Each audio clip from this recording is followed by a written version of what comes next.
Welcome in, everybody. Happy Saturday.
Hi, Dennis. Hi, Metro. Hi, Luigi.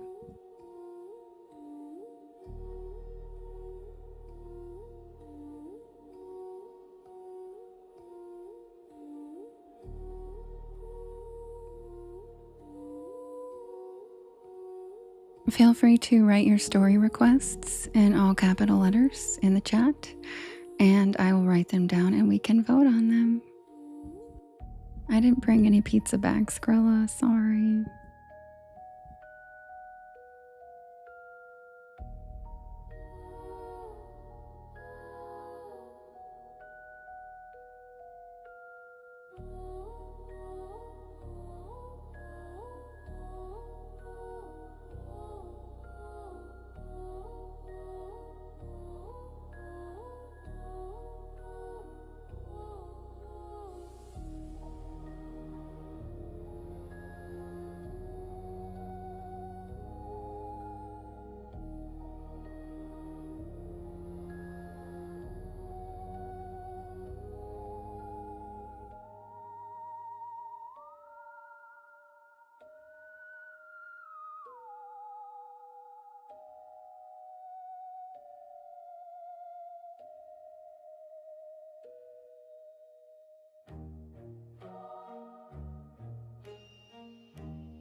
Hi, Carrie.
Thank you, Robin.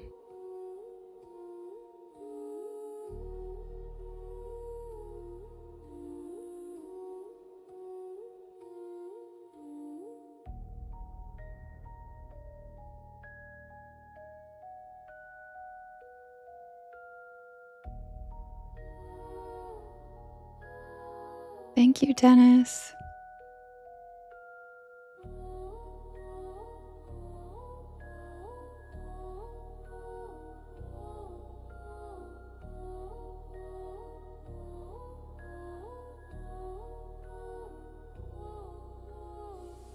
Oh my gosh, Robin, thank you so much.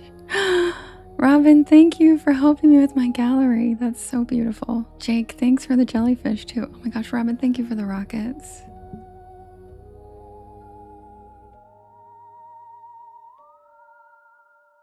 That was so cool. That was so cool. Thank you, Stephanie. Welcome in, everybody. Happy Saturday. My name's Devin, and this is Porch Lore, and I tell spooky bedtime stories to help you relax your nervous system and fall asleep. And I'm here every single night at 10 p.m. Eastern Standard Time until about 1 in the morning. I do write and record all of these stories myself, and you can listen to them whenever you would like on my YT channel, as well as all of the podcast streaming sites. Just look for Porch Lore and you will find me. I also have all the links in my bio. Also, Jake, thanks for the jellyfish. That was so pretty.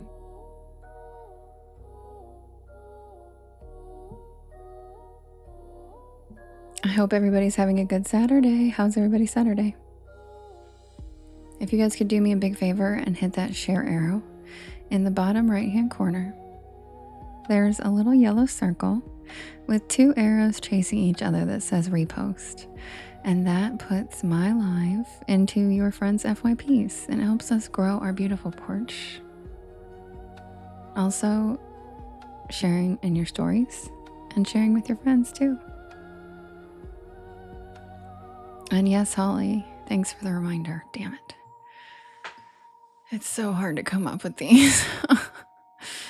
Okay, yeah, it is. It's Silly Story Title Saturday. Woo!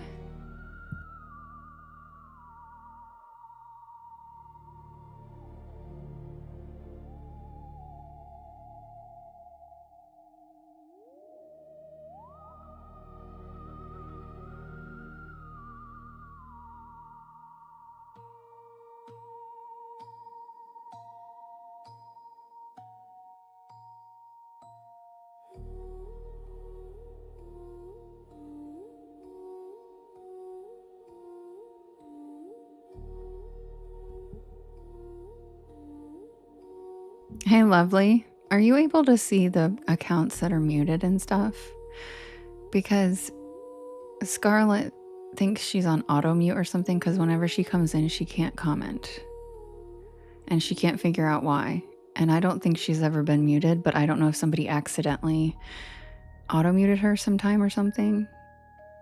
But can you check and see if she's on that list and remove her? You know, Scarlett, the one with like the roses in her screen name, and like she's in the Discord talking about it. She was in the Discord chat saying she can't comment, and she's like a really big part of the chat, so I really want to fix that. You're not muted, Skrilla.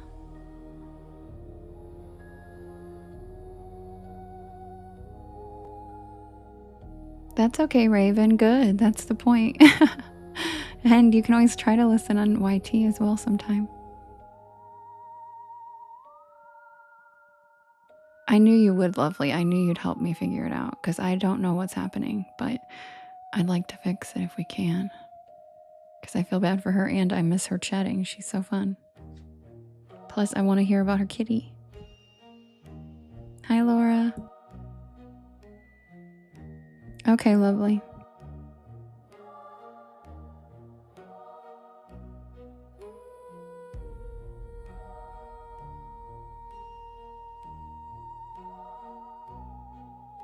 awesome, Raven. I can't wait to hear what you think. I can't wait to hear your favorites.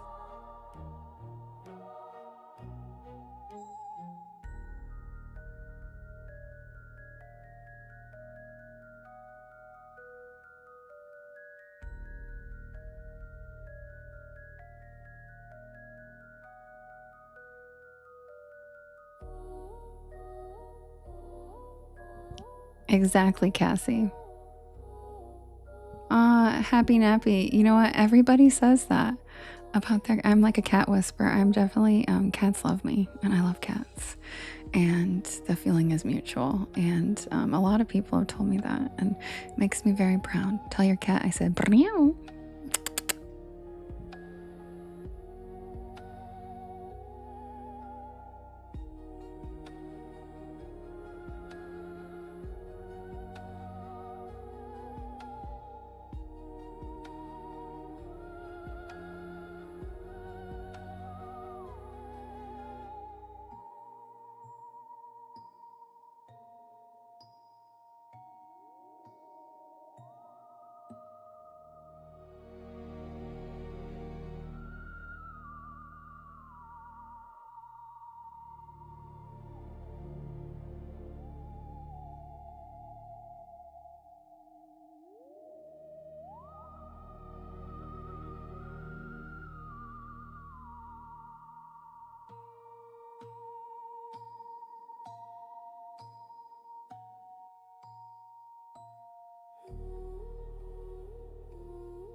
Welcome in, guys. Feel free to write your story requests in the chat in all capital letters, and I'll write them down. Just give me an extra second. I am trying to fix something technologically on my end for Scarlet because we're having just a little bit of an issue, so I'll be right back. Yeah, Monique, I really am. It's like, it's a witch thing. Like, they used to follow me to my car, and when I went to this place to get catfish in Marina Del Rey, and they would follow me down the street. And people would look at me like I was weird, and I'd have literally like 6 cats following me because there's a lot of street cats there. So it's always been a thing. Cats love me, and I love them too, and I'm obsessed with them, and they're just the best thing. Yeah. So tell your cat I said meow. Hi, Phoenix. Hi, Phoenix.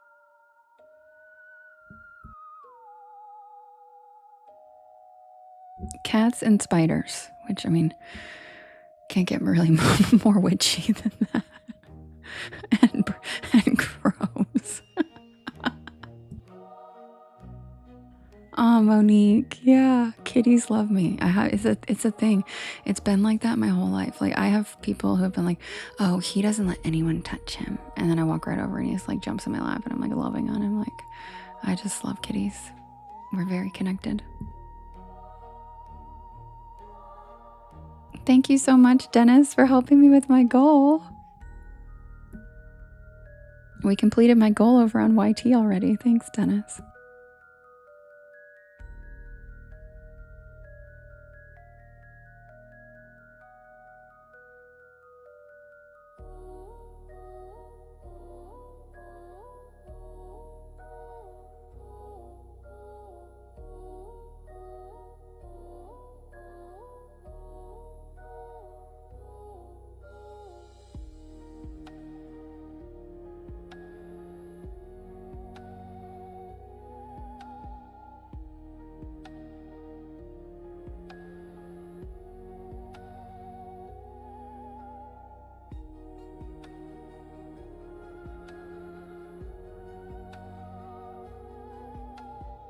Same, Amanda. I have that with most animals, to be honest. Like, all animals, pretty much. But I do love kitties a lot. And since most people have cats and dogs, it seems to come up a lot more often. You know, people don't have deer in their house, but it's literally like that with every animal. I had a baby raccoon hanging off the screen of my bedroom one night, and I couldn't figure out what was making that noise. And so I like shined my flashlight out, and there was a baby raccoon like watching my TV, staring in my room, just hanging on my screen of my window. I was like, what are you doing, little dude? Like, they love me.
Okay, Scarlett, if you're in here, swipe out and come back in, and maybe it'll work. I'm not sure, but I gave it a try. All right, guys, I'm going to set up the poll for the first story, and I'll be right back. Nicole, thanks for the follow. Welcome to the porch. And thank you to everybody reposting and sharing and tapping the screen. It's all appreciated. I'll be right back. Happy Saturday.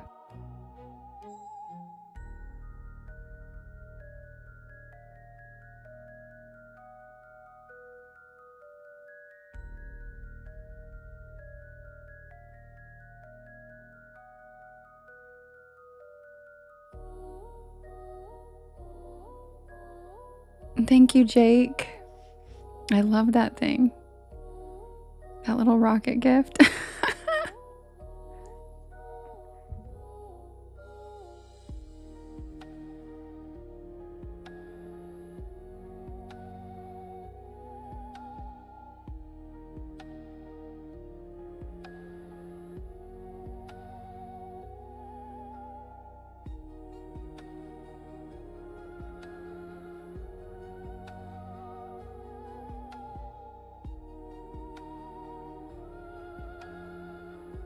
What was, Skrilla?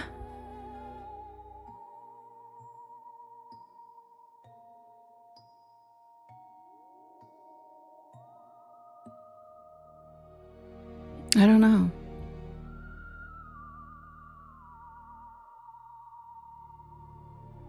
Thank you, Rich. Lovely. Maybe you could try. Oh, swipe out. Yeah.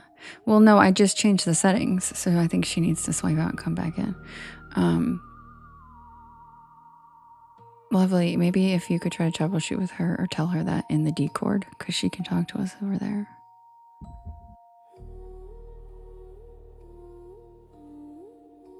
And if not, you don't have to either. If you feel like relaxing, don't worry about it.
Okay, so these are the worst titles I've ever made up.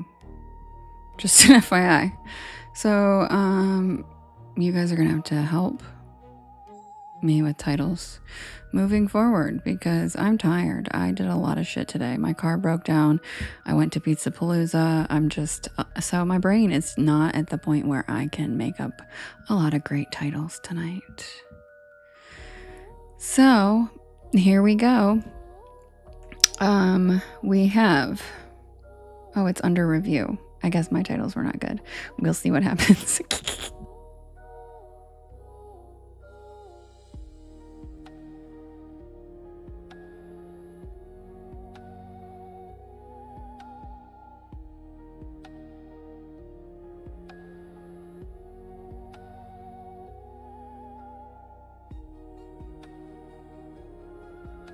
Okay, it was approved. Here we go.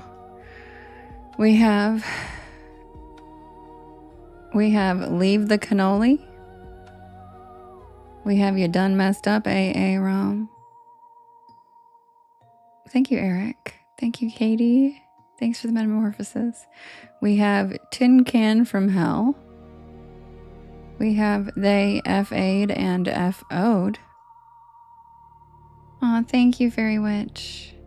And we have The Crawling Cutie. And you guys can vote.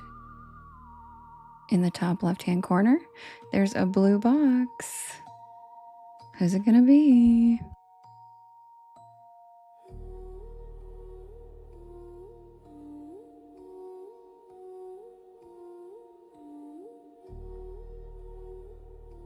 Right, Madam Purple? And I'm sorry, I still didn't get to do your boxing thing today, and I really want to do a video.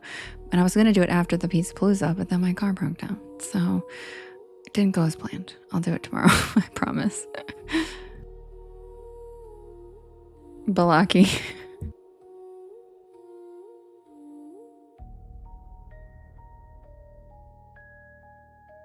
Thanks, Madam Purple. Love ya. I can't wait to smear it all over my toast. I really have had a day. I've really had a day, Lily. That is accurate. I have had a day. And that's okay, Robin. You guys can just help me come up with them. People really enjoy them.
And the winner is You Done Messed Up, Aaron.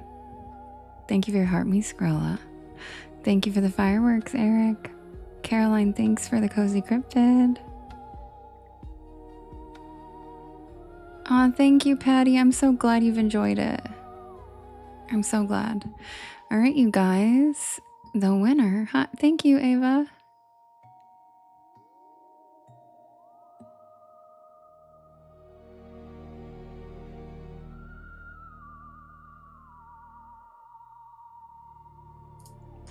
Okay, you guys.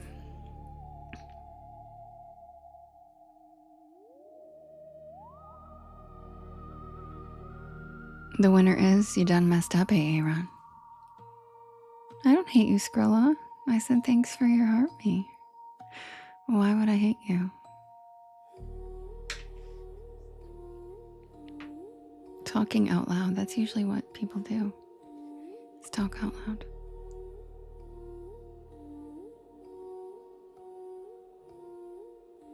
Okay, guys.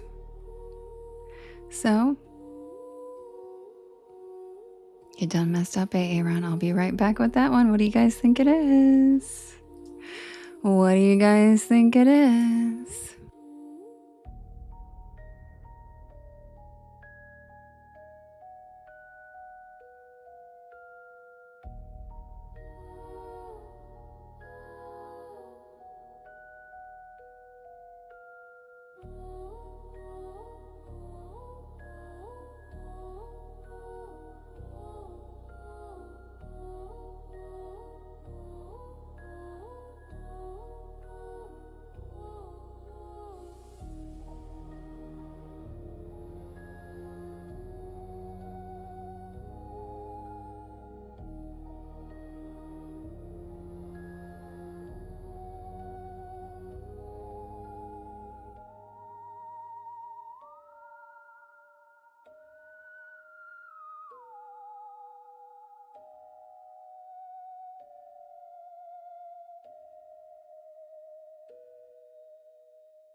Thank you, Wilkins.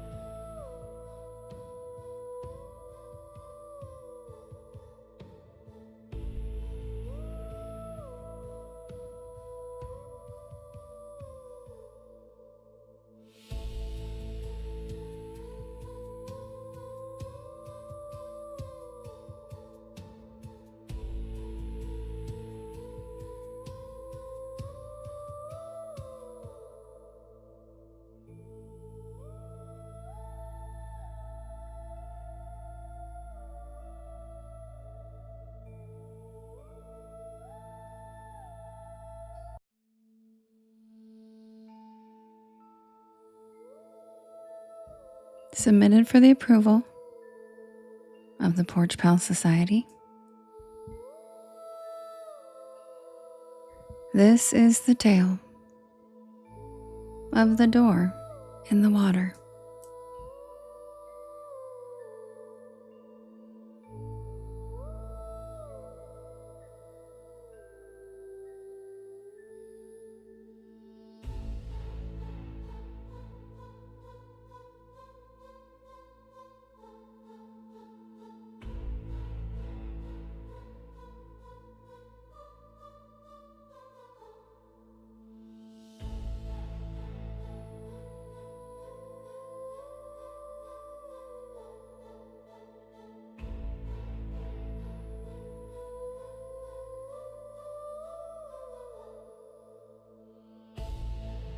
Ireland has a long memory for the things that live near the water.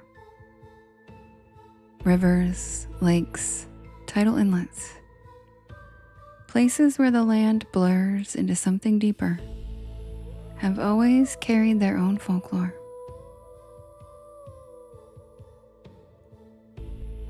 Long before written history, stories passed from village to village about beings that lived in those shifting boundaries between land and water.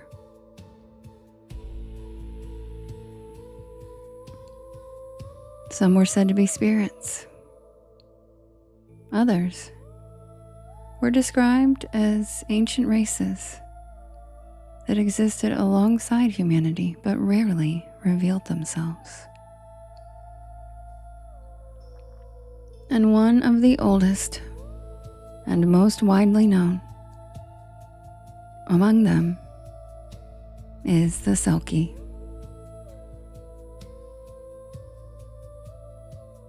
In Scottish and Irish folklore, Selkies are described as seals that can shed their skin and take human form on land.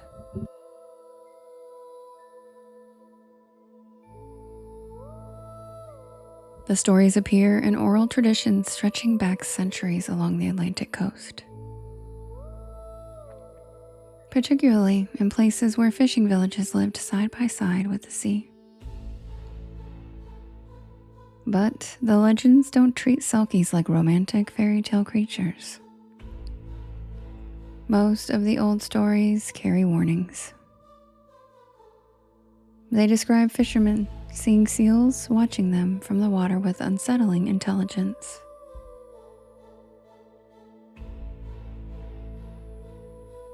They describe people who claimed to encounter strangers along empty shorelines who seemed almost human but not.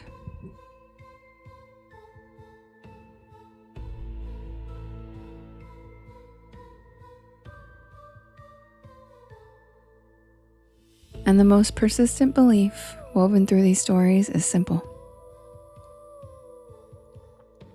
If a Selkie's skin is stolen while they are on land, they cannot return to the sea.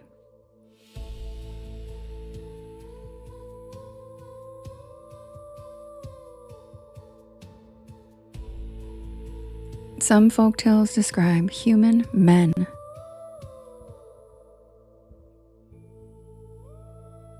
hiding the skins and forcing the Selkie to marry them and remain on land.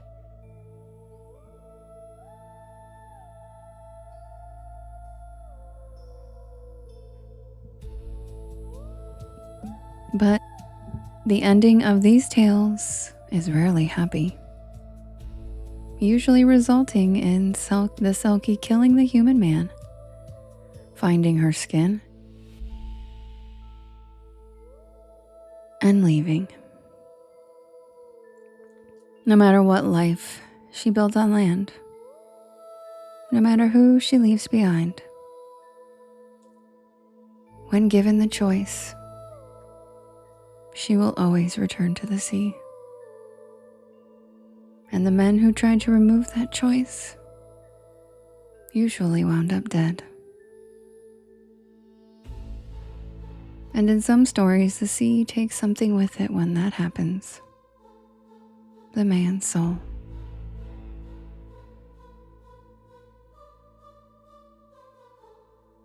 I had been traveling along Ireland's western coastline for several days, working on a series about folklore that still lingers quietly in certain landscapes. The Atlantic coast of Ireland is the perfect place for that kind of story. Cliffs fall straight into cold gray water. Fishing villages sit exactly where they have for centuries.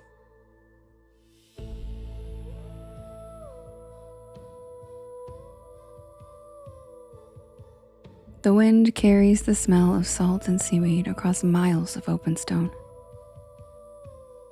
It's the kind of place where old stories don't feel completely separate from the present.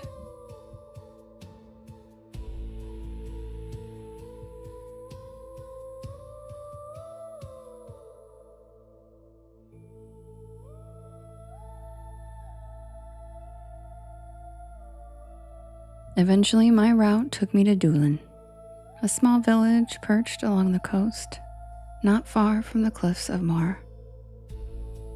Most visitors come there for the cliffs or traditional music pubs.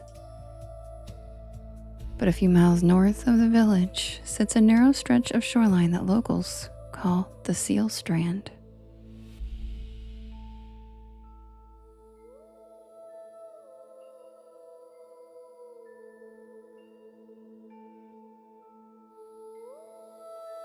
It's not marked on tourist maps. There's no sign pointing the way.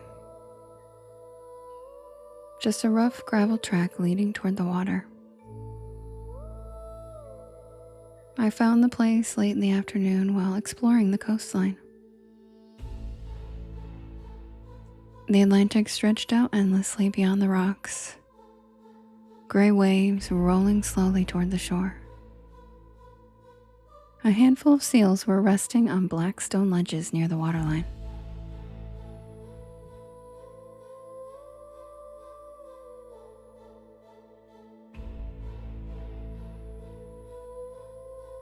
They watched me quietly as I approached.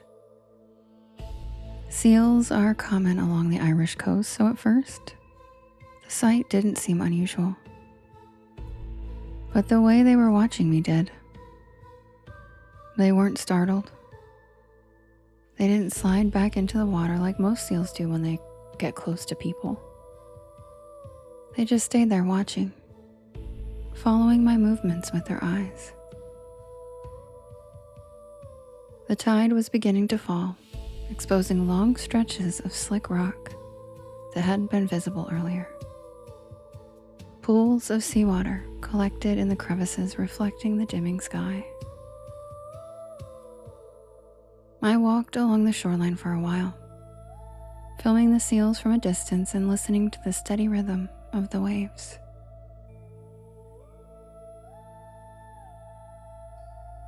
Eventually, the animals slipped quietly back into the water one by one. Except for one. It remained on a flat rock near the edge of a narrow inlet.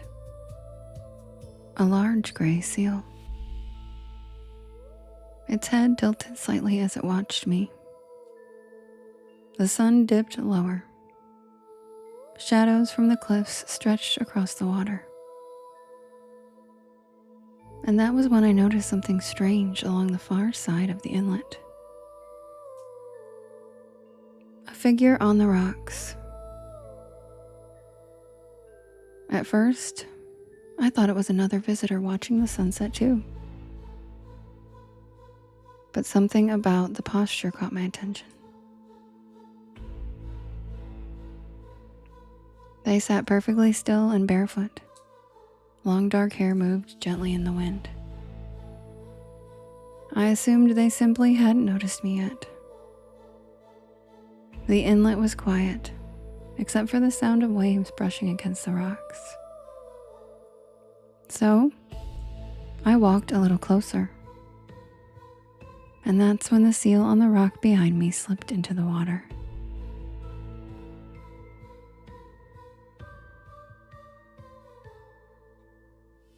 The splash echoed across the inlet, and the figure on the far side turned their head and looked directly at me. Their expression wasn't surprised. It was almost as if they had been expecting someone to arrive eventually. They stood slowly and stepped onto the wet rock beside the inlet. And that's when I noticed something else.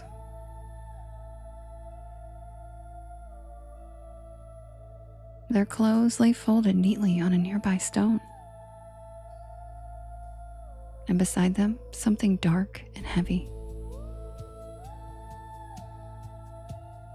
Something that looked almost like a wet animal hide. Hi, Ange.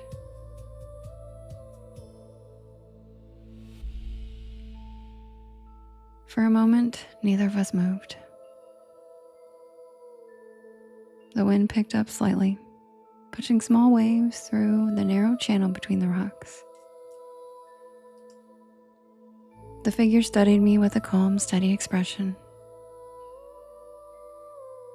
And then they stepped directly into the water and disappeared beneath the surface without a splash.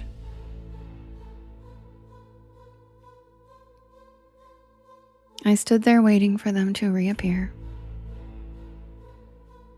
Seconds passed, then a minute. The water remained perfectly calm. No movement, no sign of anyone surfacing. I walked to the edge of the inlet and I looked down into the dark water. The tide had pulled away enough that the bottom should have been visible through the clear surface.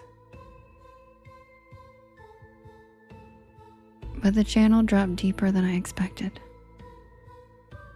The water turned black just a few feet below the rocks. Thank you, Holly.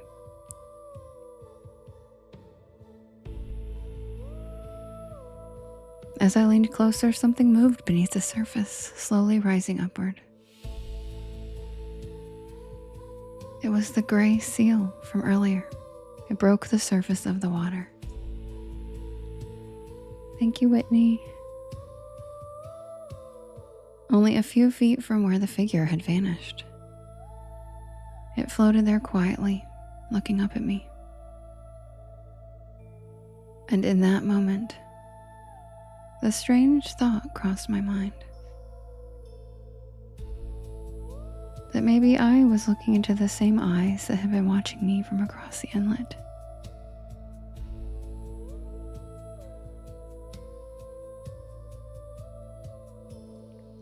The seal held my gaze for several seconds.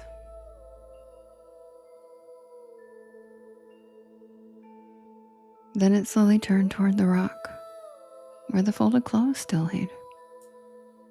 I followed its gaze, and the hide was gone. Nothing remained except the pile of clothes on a wet stone and the sound of the ocean moving around it. When I turned back toward the water, the seal had vanished.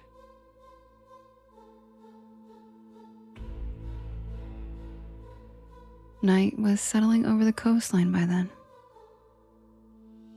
The wind grew stronger, pushing the tide slowly back toward the shore. The inlet began filling with deeper water. I stayed there for a while longer, trying to convince myself there had to be a simple explanation. A swimmer, a diver, someone who had slipped away beneath the rocks. But the longer I stood there, the more the scene replayed in my mind. The folded clothes, the dark hide beside them, the way the seals had watched me earlier, and the way that final one had surfaced exactly where the figure had disappeared. Eventually, I started walking back toward the gravel road. The last light of day had faded completely, leaving only the pale outline of waves against the rocks. Halfway up the path, I heard a sound, a voice, a song, carried by the wind, calling from the shoreline below. I turned. By now the inlet was barely visible in the darkness. But something stood on the rock where the figure had been earlier. The wind shifted again and carried another sound across the rocks. Another song. I stood there listening as the call echoed across the shoreline. And then another answered from somewhere out in the dark ocean. And then another. Several voices.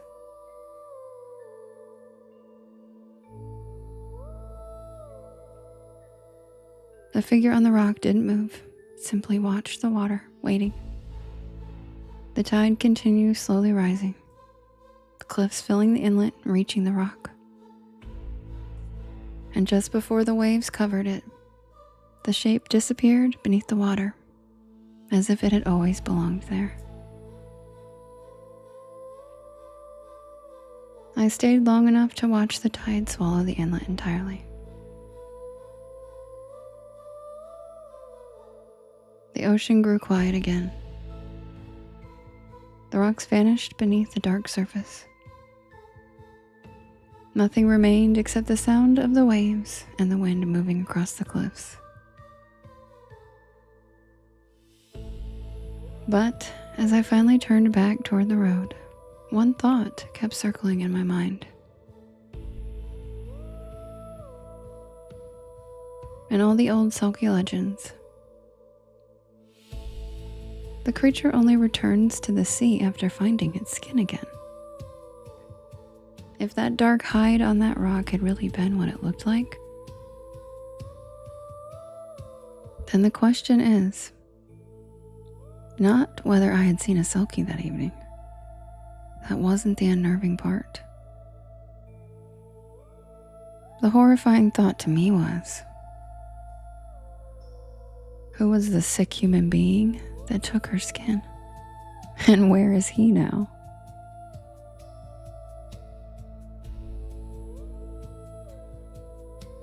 And that's the tale of the door in the water.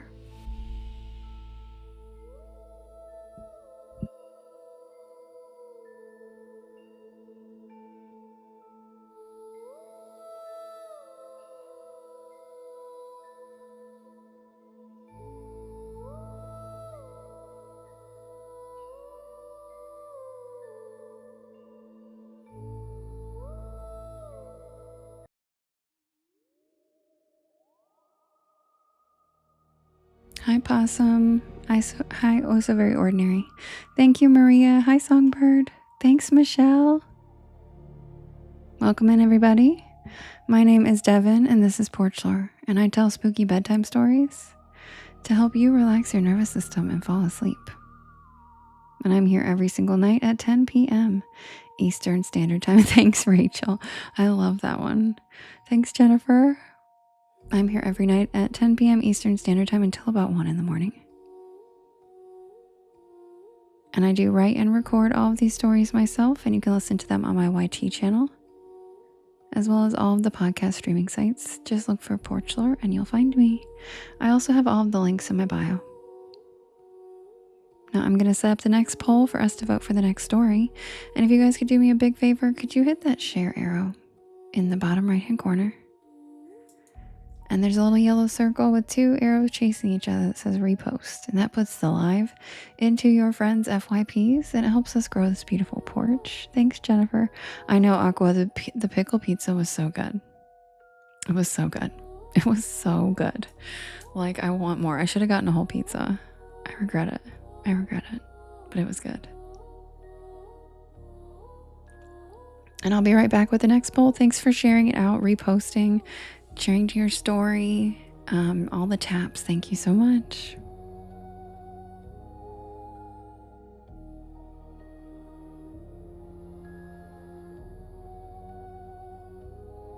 It was amazing. It was so good.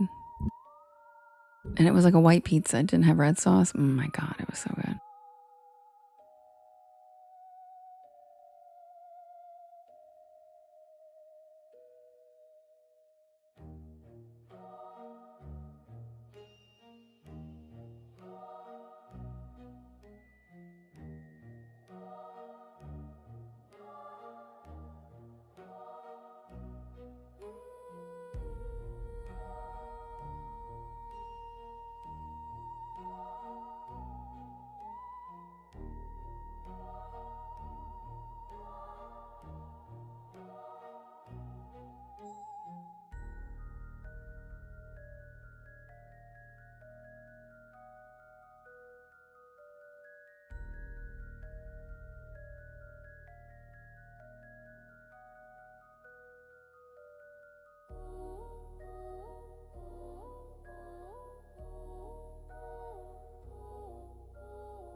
Okay, guys.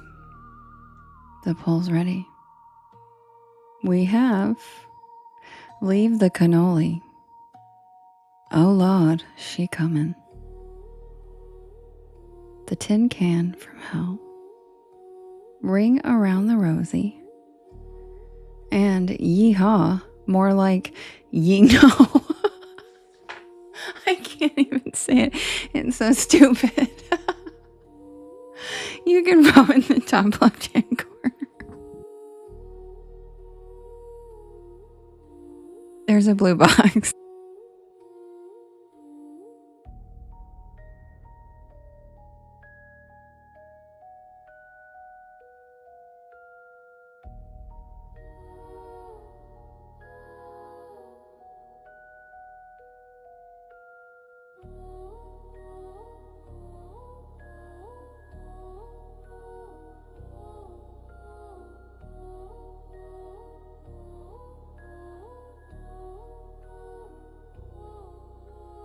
Thank you so much, Vic. I really appreciate it.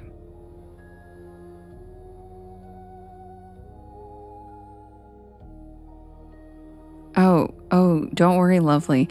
It's not the one it was last week. Oh, Lord, She's Coming is a different story this week, guys. That's not the story you think it is. Just an FYI. I can use the same titles and it might be a different story this time. So, Oh, Lord, She Coming is not the one it was last week.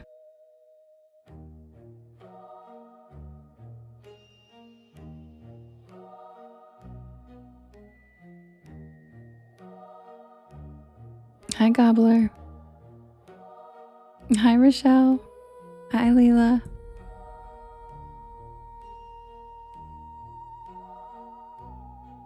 Lovely, you have 32 seconds. So sneaky, right, Agua?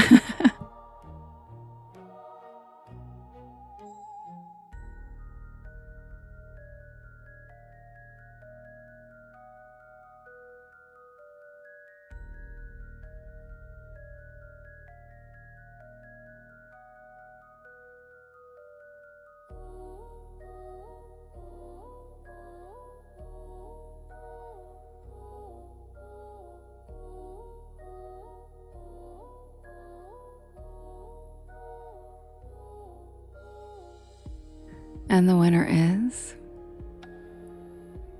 Ring Around the Rosie.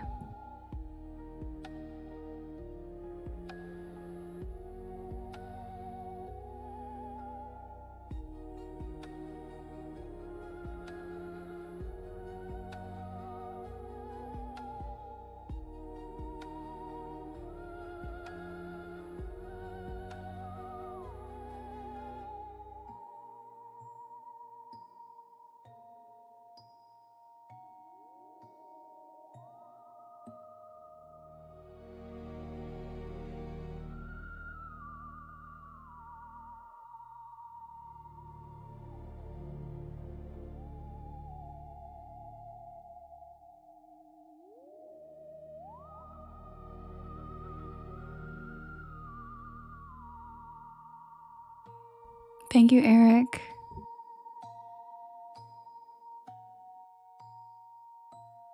I bet you're so tired, Rochelle. Don't even worry about it. Thanks, lovely. It's the only good title that I had tonight. It's the only good title I've come up with all night.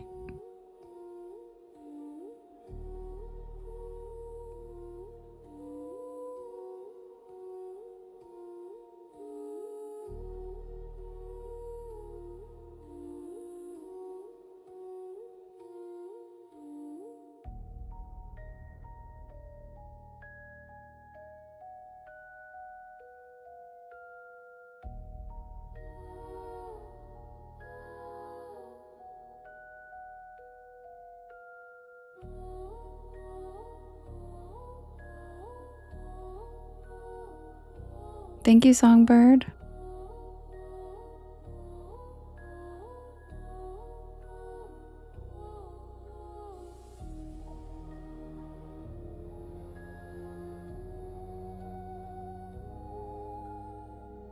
No, Angela, she's probably just gotten home a little bit ago.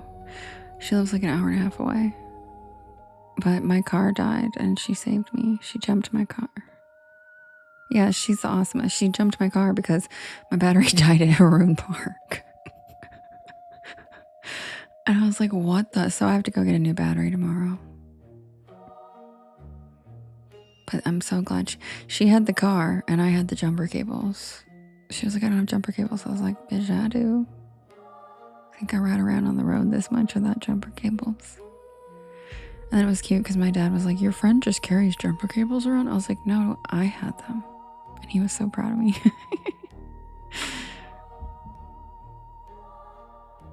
I know, Angela, if it had just been you and me, we would have been freaking out.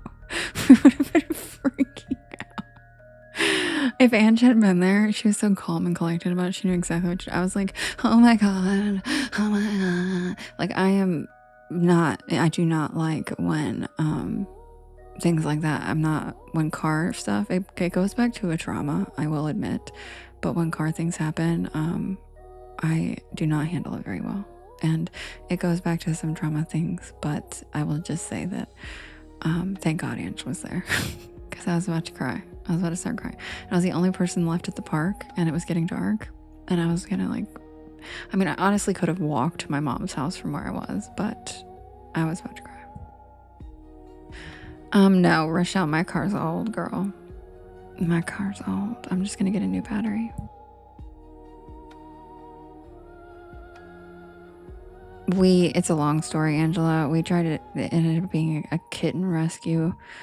We found 2 kittens in the woods and we were trying to get them to come to us for a long time and they wouldn't. And then Ange, I think, got poison ivy. We're not sure. It was a whole thing. It was a whole thing. So I didn't get home until 9:15 and I go live at 10. Anyway, I'll quick swig and I'll be right back with the tale of the dead children's playground. Yeah, Ada, batteries are expensive. Not a fun time.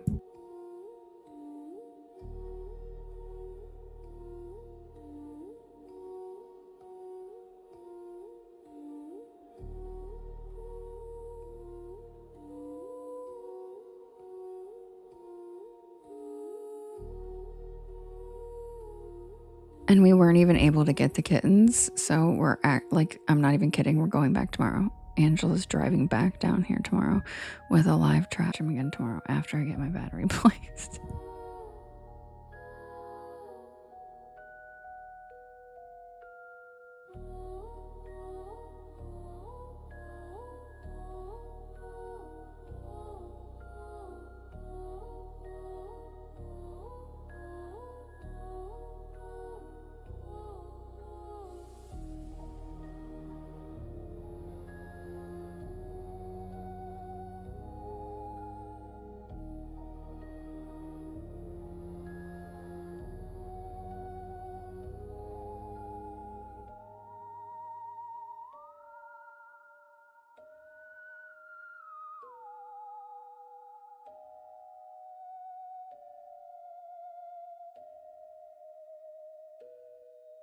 Snow Horde, to be fair, I know she's the sweetest. She really is. To be fair, I've been going to that park for my whole life, pretty much a long time, and I've never in my life seen cats there.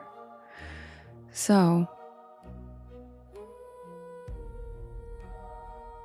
and we saw the mom when we left running, so the mom is there too. So we're gonna have to figure out what we're gonna do. Me too, Ange. I love that she's so close. And the mom's a black and white long-haired tuxedo, and I'm very partial to those.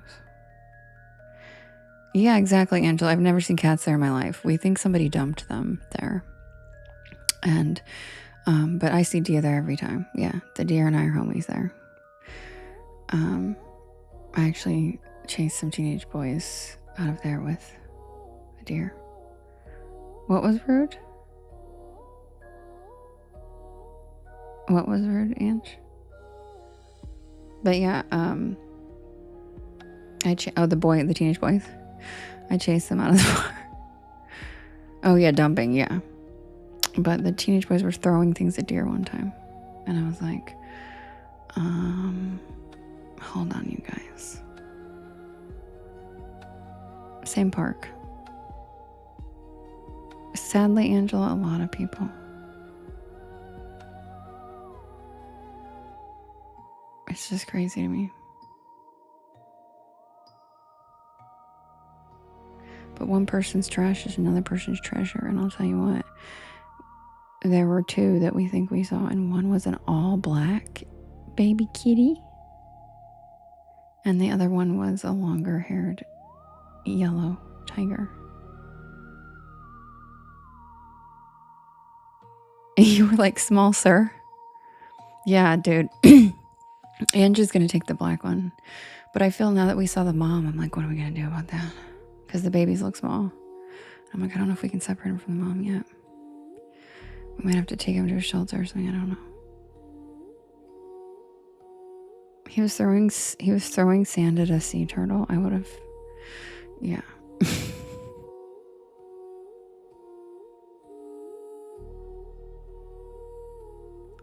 I dated a guy once that threw a trash bag into the ocean in front of me, and I literally broke up with him. I was like, are you fucking kidding me? The fuck? Grossest thing I've ever seen someone do.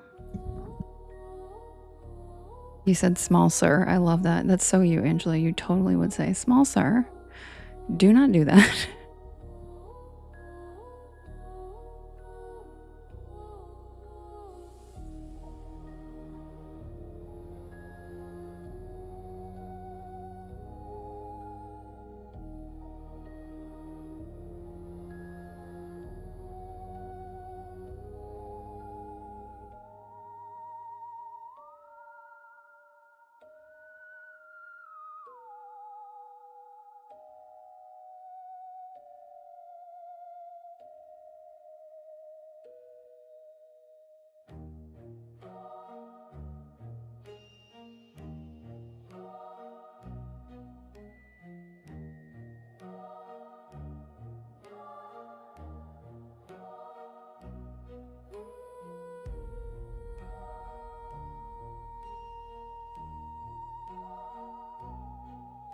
No, Angela, here's the thing. His daughter, yeah, listen, his daughter, the trash bag washed up, and when she was playing in the ocean, I was on the beach.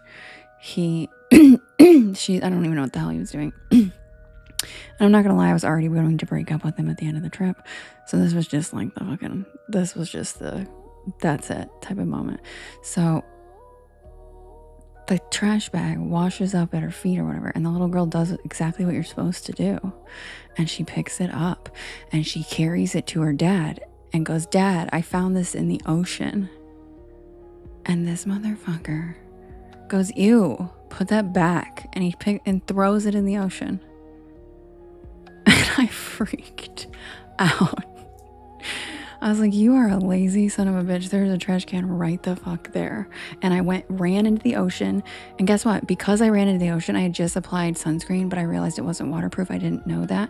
So I ran into the ocean, got the trash bag back myself, walked all over the trash bag, and then I laid back down and I fried my shins because it was just where I got into, and I had already reapplied. And I didn't think about it because I had to run back in to get the trash bag, and I fried my shins.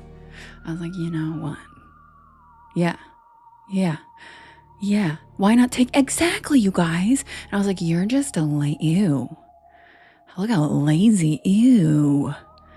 And that was it. I was like, there were already a million other things, but really though, like that says a lot about a person.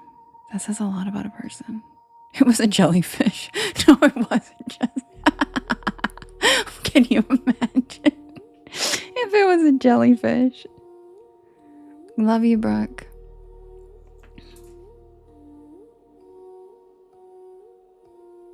Yeah, Angela's right. I was already on my way out, and that was it. Because he also knows how I'm like literally a nature way. Like he knows I'm obsessed with the natural world. And I'm like, did you just fucking do that in front of me? Are you? Does your brain work? Pretty much, Angela, yeah. So, yeah, don't hurt the wildlife. Don't throw sand at turtles. Don't throw... Exactly, Angela. Yeah. And you know what's funny is like people looked at him when he did it in horror too. It wasn't just me. It wasn't like I was just annoyed with him and being a bitch. It was like, and I was like, what? Well, mermaid, yeah, but I don't want to talk about that on the live, but it did so happen that something happened right after I left town. There may have been a natural disaster, but I didn't mean to. I was just really angry. But anyway, be right back.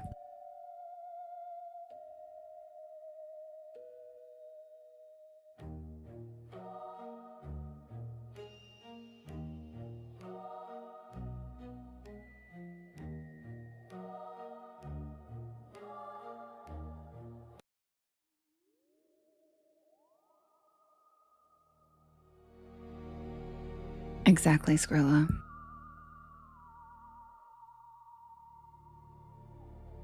Well, and I told his daughter, I was like, I was like, your dad was just too lazy to put, like I leaned over and I was like, your dad was just too lazy to put that in the trash can. Don't you dare throw that ever. I'm so proud of you for pulling that out of the water. That's exactly what you're supposed to do. And she was like, yeah. Like his daughters used to throw him under the bus all the time. They thought he was a tool too.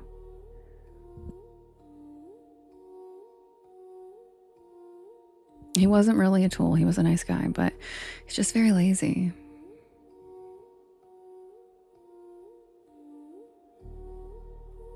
What story, Matthew?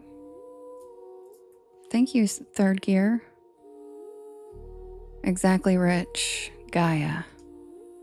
Don't mess with Gaia, or she'll make you not want to do it again.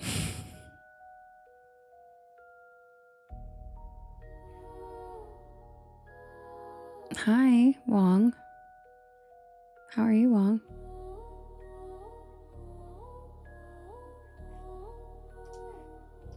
Okay.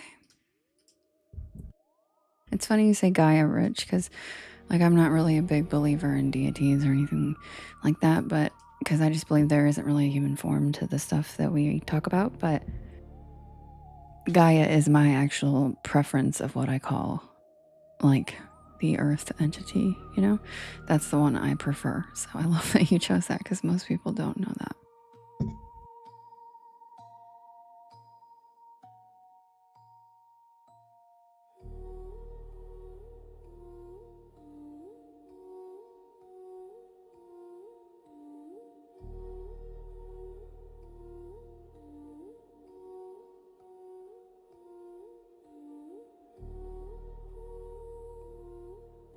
Submitted for the approval of the Porch Palace Society. This is the tale of the Dead Children's Playground. Skrilla, you're so cute.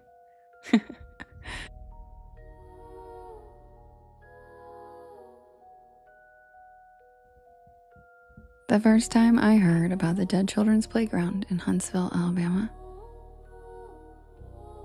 it wasn't from a travel guide or a ghost hunting show. It came from a porch pal named Ashley. She sent me an email about it, and she even went out of her way to post pictures of it on our Porch Lore Discord page. So, I had to check it out for myself. The drive down to Alabama was beautiful. I truly love cruising through our beautiful countryside. After a very long drive, I made it to my Airbnb. It was walking distance from the playground, so it would be easy for me to investigate and film content. The playground sits beside Maple Hill Cemetery, one of the oldest burial grounds in Alabama. Locals say that at night, the swings move on their own. They say children's laughter can be heard long after the park is supposed to be empty. The story goes that Spirits of children buried nearby come out to play after dark.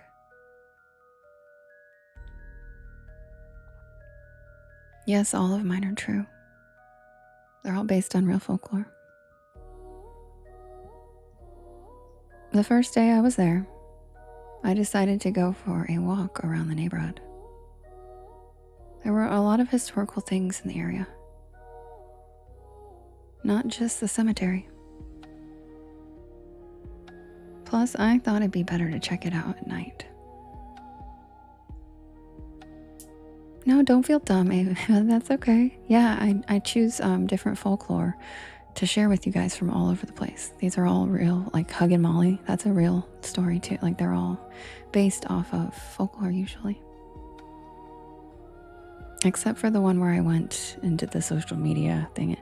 That's just based off of scary holler lore. Didn't really happen. As I was walking around, I noticed a little girl. She was walking down the sidewalk on her own. It looked like she had a fresh scrape on her knee, and I could see blood. She was hurt, and she looked upset and lost. Yes, Grella. I approached her calmly and I asked if she was okay and if her parents were nearby. But she didn't answer. The scrape on her knee wasn't serious, but it should be cleaned. I checked my phone for signal, already thinking about calling the police. But there was just something about her, about how she stood there dirty, trembling, and upset. And my maternal instincts kicked in. I knew that as soon as I dropped her off at the police station, she'd probably be held in some back room until they could locate her parents or until child services came to get her. So, I decided to help her first and report it second. I chose humanity over avoiding liability. So I asked her if she would let me clean off her boo-boo at my house across the street. I figured that way I could also give her something to eat and drink before I take her to the police station. She looked at me, smiled, reached out her tiny hand for me to grab it. And then she followed me, holding my hand without hesitation. The walk to the Airbnb wasn't long, but I kept glancing at her to see if she was still okay. I'm not a mother, and I was panicking about keeping this little girl safe in my care. She walked perfectly poised without saying a word, her gaze fixed straight ahead. Thank you, Robin. We got to the house and I cleaned her knee with a damp cloth and antiseptic from the Airbnb's first aid kit. She didn't flinch. She didn't even react at all. The cut looked like it had happened not today and had just been reopened. So I wrapped it up and I gave her something to eat. Cheese with crackers and some strawberries. As she nibbled, I tried to get any information I could out of her. Names, a street, a school, anything. But still, she said nothing. And we continued sitting there in silence. Once she was done with her snacks, I decided there was no reason to wait any longer. A lost child, no identification, and she's not responding to me. It needed to be reported. So I calmly told her that we were going to the police station and that someone there would help us find her parents. And that was the first time she reacted. It wasn't dramatic, no crying, no resistance, just a shift in her demeanor like she was uneasy. The station wasn't far. I parked out front and I turned to her, explaining gently that we'd go inside together and that everything would be okay. She didn't move. I tried again, softer this time, reassuring. Still nothing. The tension in her small frame felt absolute. She was refusing to get out of the car. I didn't want to force her. I don't know anything about this little girl or what she's been through. So I went inside alone and I explained the situation to the officer at the front desk. A young girl injured, unresponsive, possibly lost. I asked if someone could come out and help me convince her to get out of the car. The officer agreed, so we walked back together.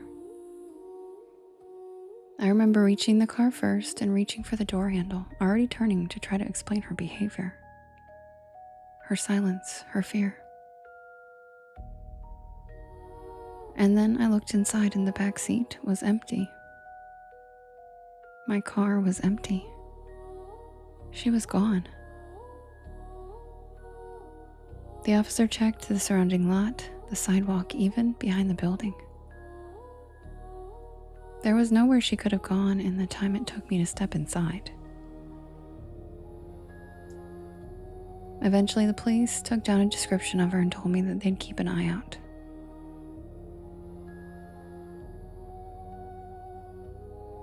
Evening came slowly, the sky shifting from pale gold to a deepening purple.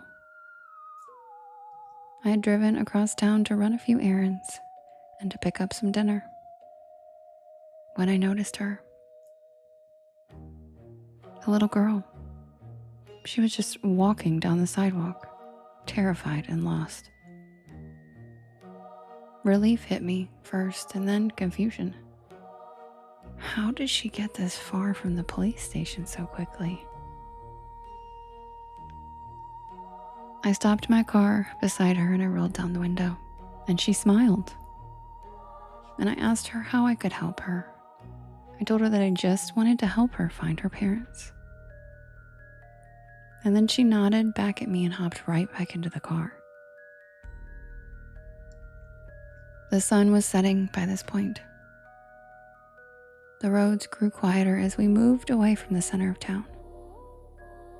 Her directions coming not in words, but in small gestures, subtle turns of her head, slight movements of her hand telling me where to turn, but it was enough for me to follow. Streetlights flickered one by one, the sky darkened. The houses thinned out, replaced by stretches of trees and shadow. And then I realized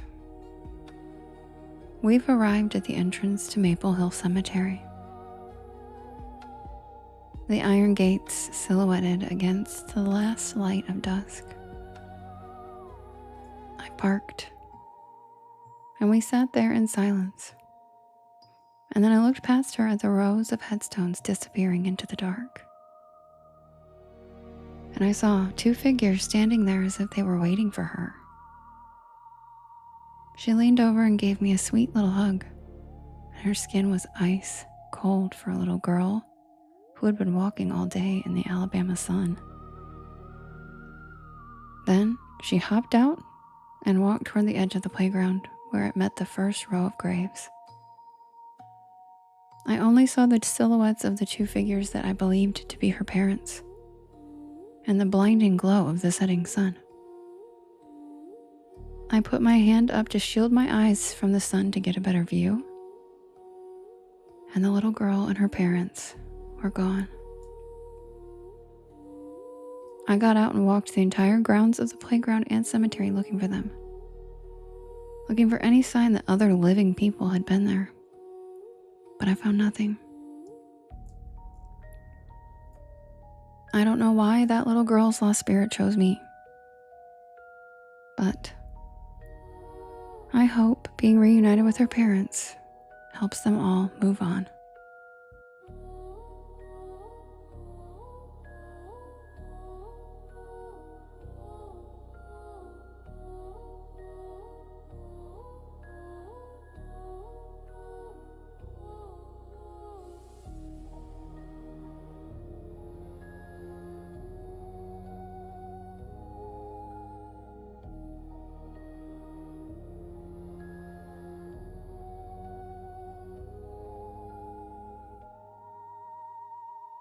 Welcome in, everybody. My name is Devin, and this is Porch Lore. and I tell spooky bedtime stories to help you relax your nervous system and fall asleep. I'm here every single night at 10 p.m. Eastern Standard Time until about 1 in the morning. You can listen to my stories when I'm not live on my YT channel, as well as all of the podcast streaming sites.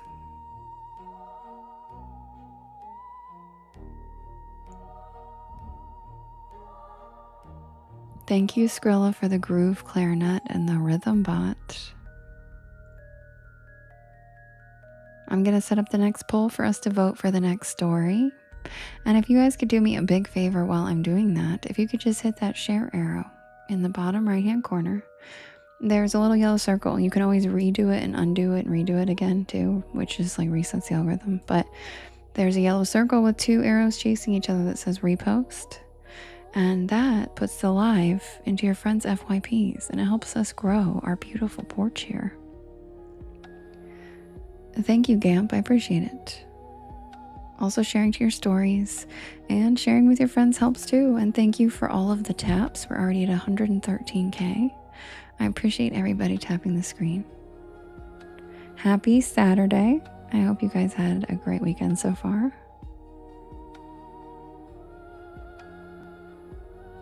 And I will be right back with the next poll. Grab a beanbag chair, grab a hammock, sit back and relax. And welcome to the porch.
All right.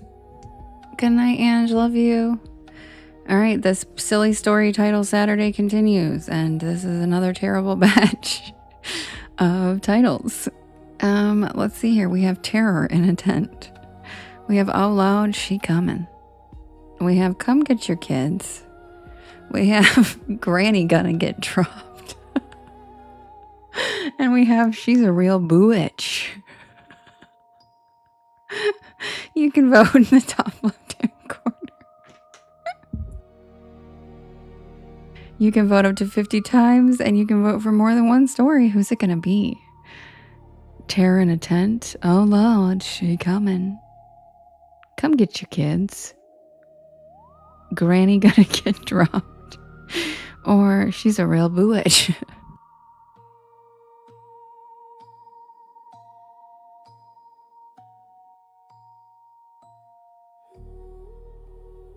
Exactly, Angela.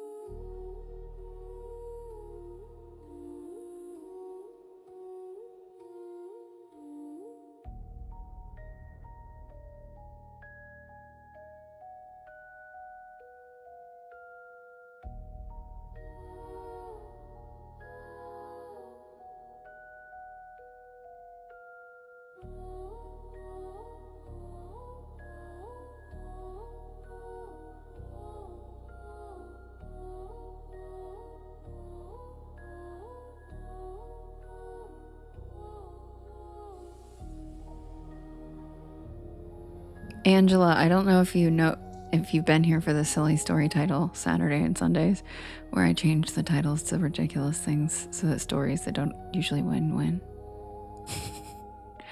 Love you, good night.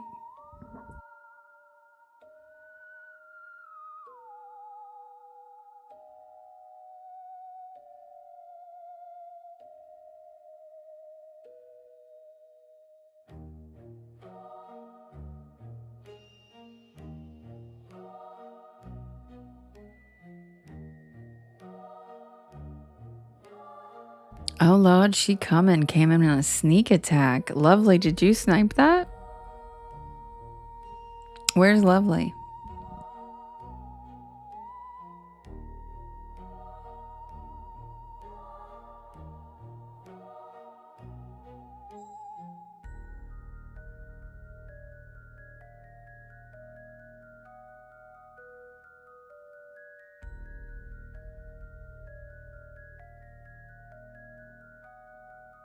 She's gonna be mad if she misses it. I have to wait till she comes back.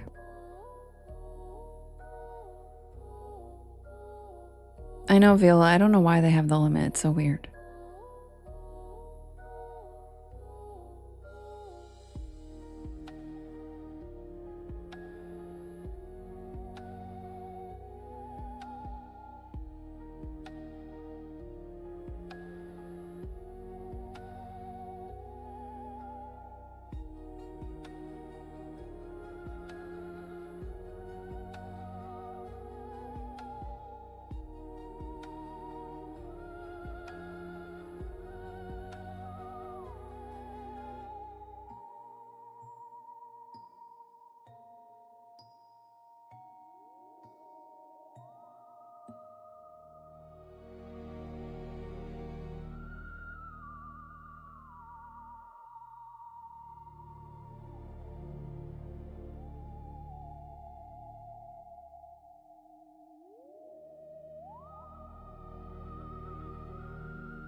Okay, yay, Lovely's here. Yay!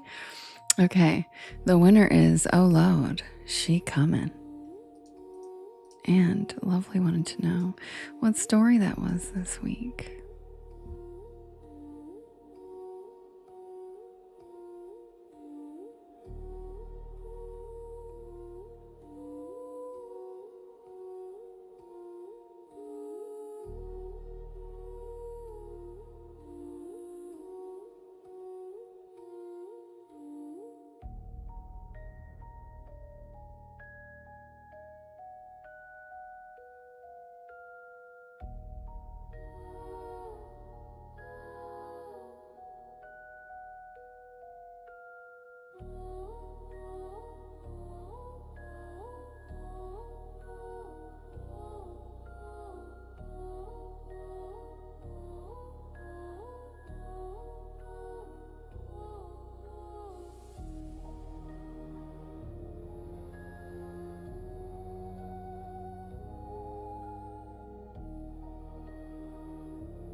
Lovely, I knew you'd laugh.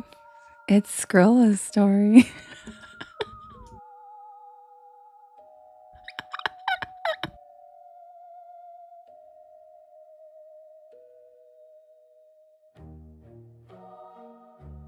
Because last week, when I had Logie come in, Lovely was like, oh, I figured it was the story with Skrilla.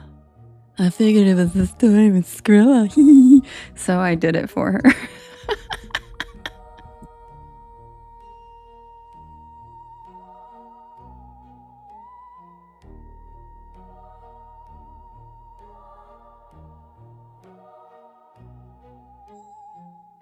What do you mean? Lovely asked me to.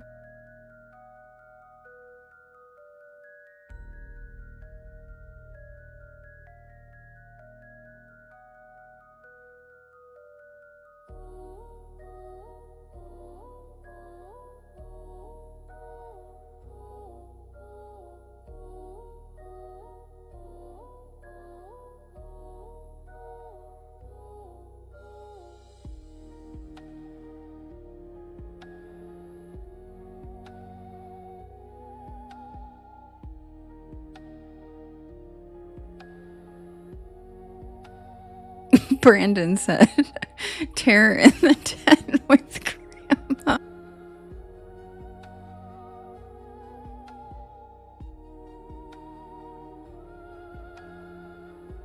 Me too, Justin. That was when I was like, lovely.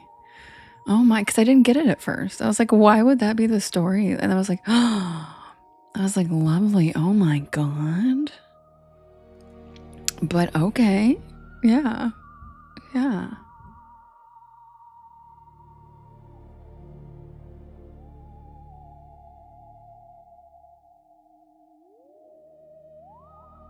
No, they did think it was funny. Everybody thinks it's funny. Everybody's cackling.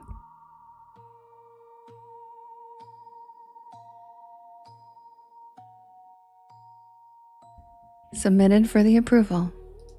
Oh, wait, I have to start the music over. Just kidding. Submitted for the approval of the Porch Pal Society. This is the tale of the Devil's Highway, also known as, oh Lord, she comin'.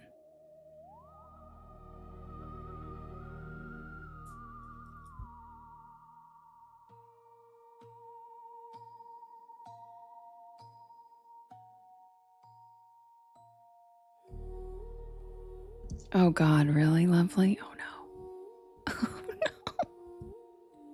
Coming along for the ride. Coming along for the ride.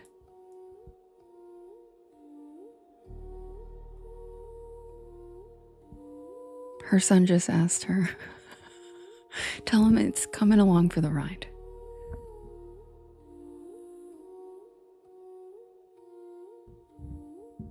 Most people know it as Route 666, the Devil's Highway. Technically, it no longer exists. In 2003, the stretch of highway running through parts of New Mexico, Colorado, and Utah was officially renumbered to US 491. Jennifer. The official explanation was safety improvements and route restructuring. But nobody who grew up around the highway believed that story. The old highway had earned a reputation long before the number changed. Truckers claimed they encountered a massive black sedan that appeared out of nowhere, driving impossibly fast before simply disappearing.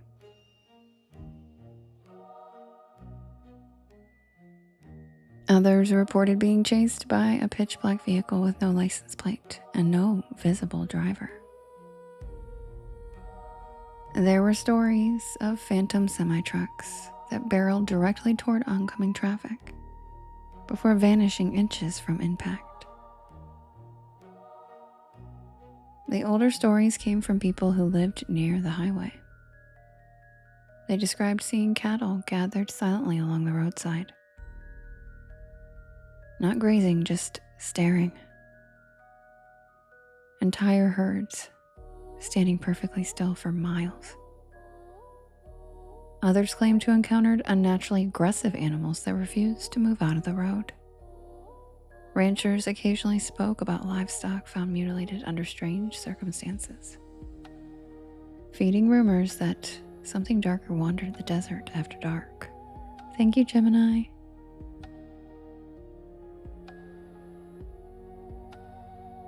And then there were stories that never made the newspapers. People disappearing after pulling over. Abandoned vehicles with the doors hanging open. Drivers who insisted they had mysteriously lost hours of time on the road.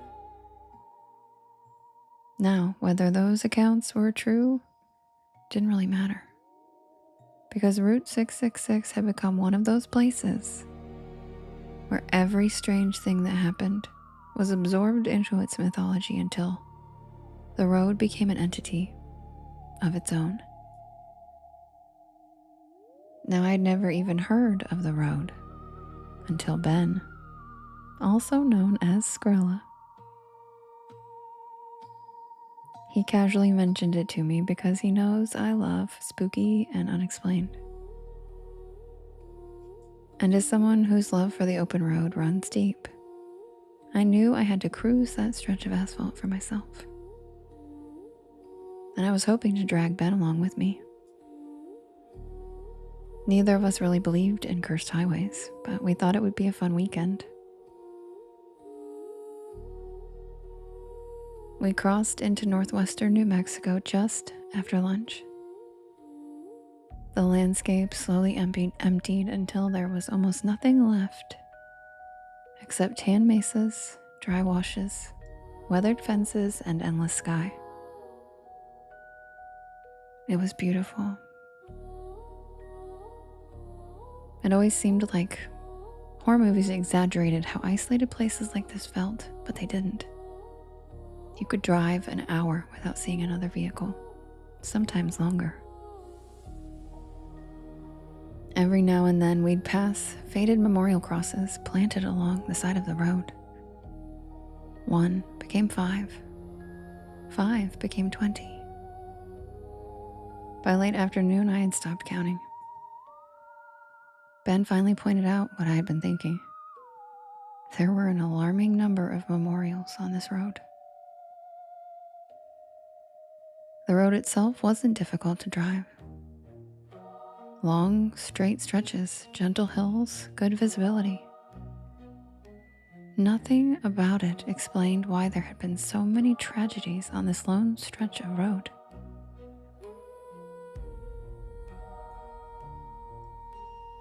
Near sunset, we spotted what looked like a scenic turnout overlooking a shallow canyon. We pulled in to get out and stretch our legs. I immediately noticed the silence. No insects, no birds, even the breeze seemed absent. Ben looked over the edge of the overlook while I wandered toward a weathered wired fence running along the edge.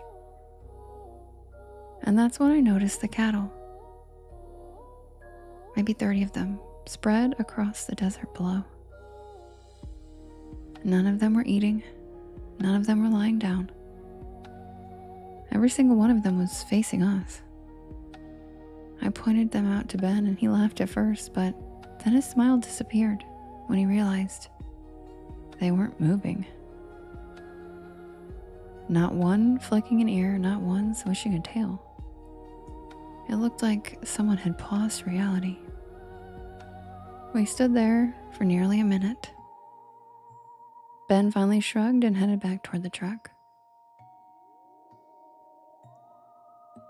The moment his hand touched the driver's door, every cow turned. At exactly the same time. Like dozens of mannequins rotating together. And instead of looking at us, they were now looking behind us. Ben slowly lowered his hand from the door handle and turned around.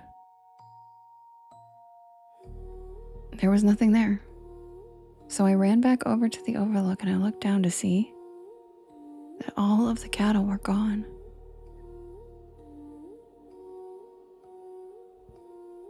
The entire field was empty.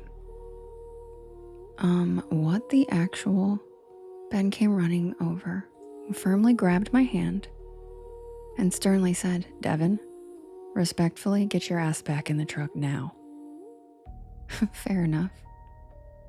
I listened, he was right. My self-preservation instincts aren't the best. Neither of us said another word until we were back on the paved highway. No more scenic overlooks for us. Darkness settled fast. The GPS estimated another hour before we'd reach our motel. About 20 minutes later, we rounded a bend and saw something standing in the middle of the road. Thank you, Rachel. Thanks, V. At first, I thought it was an elk or maybe a horse. But as we got closer, I realized it was far too broad to be either. Ben slowed down to almost a crawl as we got closer to it, and the animal didn't move. Then we could see clearly that it was a bull, an enormous black bull. Its horns stretched so wide they nearly reached both lane markings. It wasn't wandering, it was just standing perfectly square in the center of our lane. Ben gently honked the horn, nothing. Another honk, still nothing. It simply stared directly at us through the windshield. Its eyes reflected no light, just dull black circles. Ben muttered that we need to go around, but there wasn't much shoulder. But there seemed to be just enough room to squeeze by. So he slowly steered to the left, and the bull turned its head, like it was tracking us. We edged further around it. And when my window came alongside its shoulder, I could finally grasp how massive it really was. Its back was level with the hood of the truck.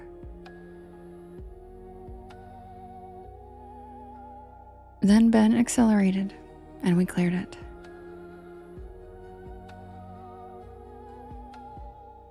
Both of us instinctively looked in the side mirrors, and there was no bull anywhere in sight. Just empty pavement for miles. We both just looked at each other and laughed like, are we tripping right now? And if we are, at least we're going through this together. Neither of us spoke for a while after that, our heads spinning with the surreal experience we had just had. Then Ben broke the silence and said, "We actually saw that, right?" I nodded in disbelief, and then I scooted over and I leaned my head on his shoulder. And we just rode there for a while in silence, processing. When you go through something unexplainable with someone, you turn to each other for comfort, to help each other not feel so insane. It creates a special bond. About 30 minutes later, the truck lurched and the steering wheel jerked violently. Flat tire, great. Ben managed to pull onto the shoulder without rolling the rim, skillfully, I might add. And neither of us were thrilled about changing a tire in complete darkness, but we didn't really have a choice. Ben grabbed the jack and I held the inadequate flashlight. Thank goodness he knows how to change a tire because I do not. Then we realized the tire wasn't punctured, it was shredded. Long parallel cuts, almost as though someone had dragged giant claws around the sidewall.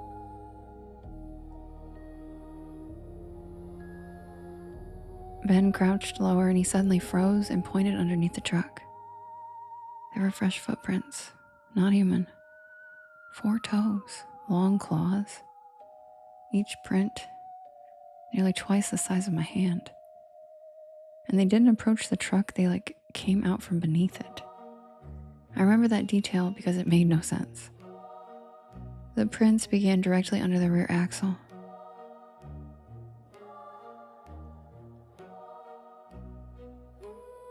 Then continued away into the desert. How? Ben quickly got the spare tire put on and we both climbed back inside. Then he tried starting the engine, and nothing. The dash lights remained on, the battery had to be fine, but the truck wouldn't start. And then something bumped the underside of the truck. Not hard, just enough to make the floor vibrate. Then another bump closer to my door. Then another, moving around us.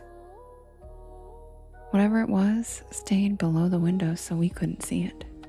We could only hear it scraping against the frame. Ben leaned over and made sure that my door was locked, and we huddled together in the middle of the truck as far away from the windows as possible.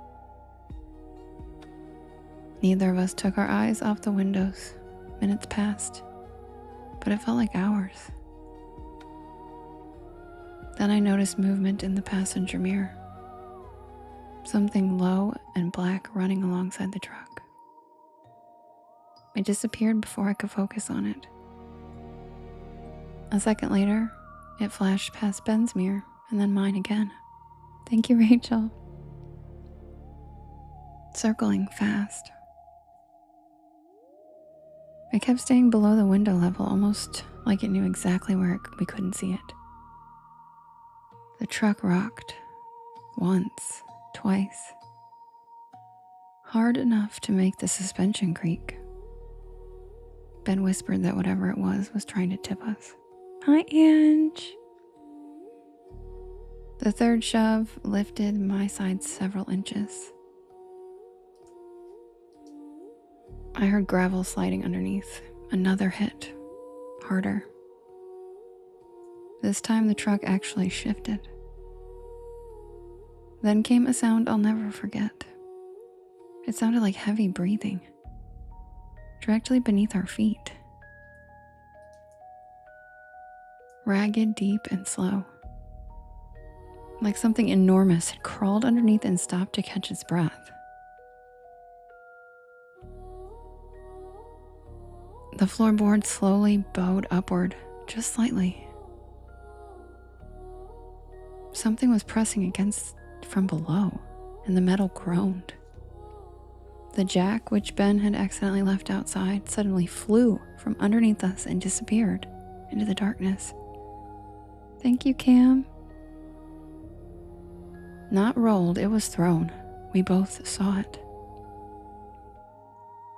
And then as suddenly as it began, everything stopped. The breathing, the pressure, the rocking. Just absolute silence. Ben turned the key in the ignition one more time and the engine started instantly, as though nothing had even been wrong. We both smiled at each other and chuckled as he pressed the gas and we hauled ass out of there. We didn't stop again until we reached civilization. I have no idea what we experienced out there in the desert, but I can't help but wonder if somewhere out there on the lonely stretches of the highway once known as Route 666, another traveler is slowing down tonight after spotting something standing silently in the road, trying to decide if what they're seeing is perfectly ordinary or the beginning of the next story someone will tell about Route 666, the Devil's Highway. And Britt, no, I can't. Can you go watch the stories by yourself on my YT if you don't like being part of a community? Soft Taco? How dare you try to tell me how to conduct my life? Why would I listen to you and you don't even follow me? Get out of my life.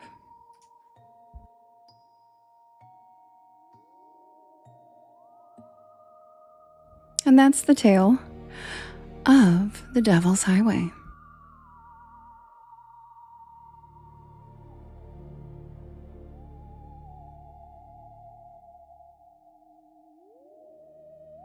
Hi, Mary.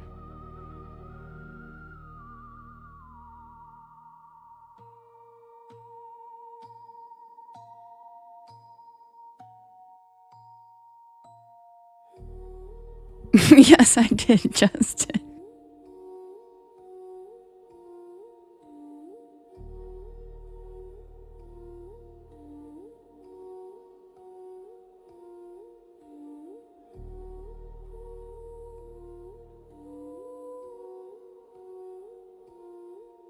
Thank you, Gambit. Thanks, Mark.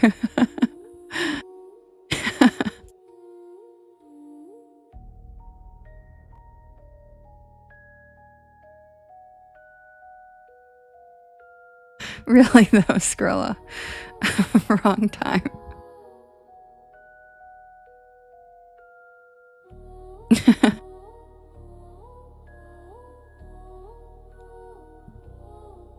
Aw, Ange, I love that. Thank you, May.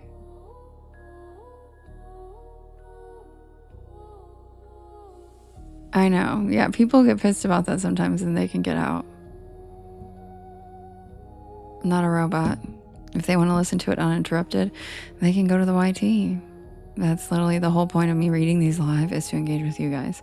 Otherwise, you guys could literally just go listen to them yourselves. And yes, I removed the ban on Taco, but don't go using it all night, guys, or I'll put it back on.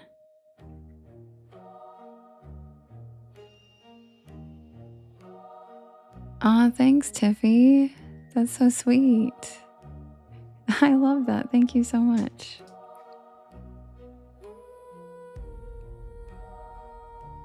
Yeah.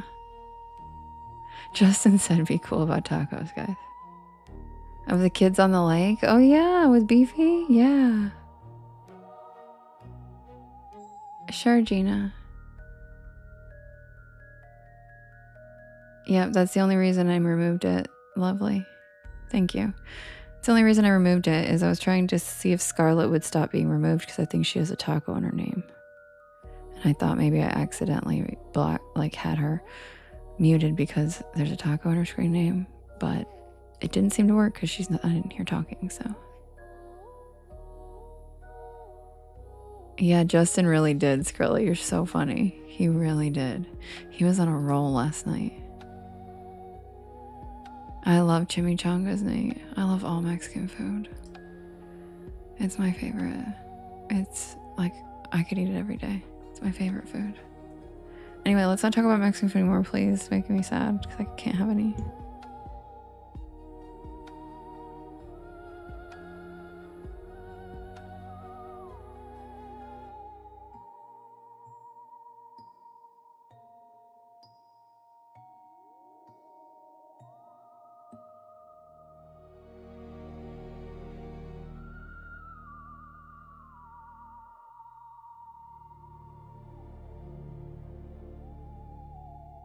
Skrilla.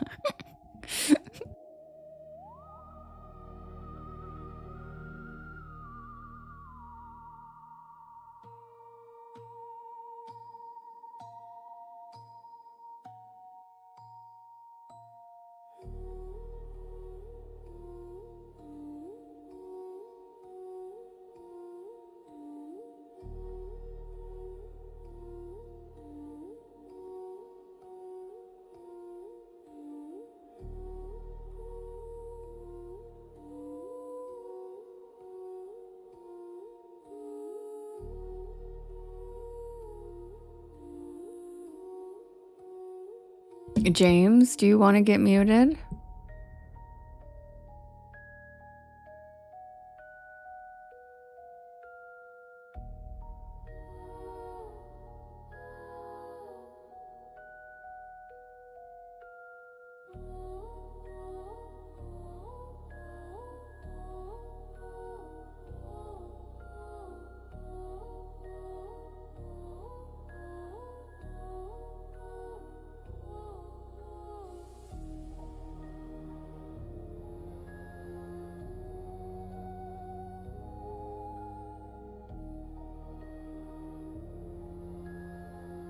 The 2 words I ask you guys not to say. And you're saying them both every night. It's like children.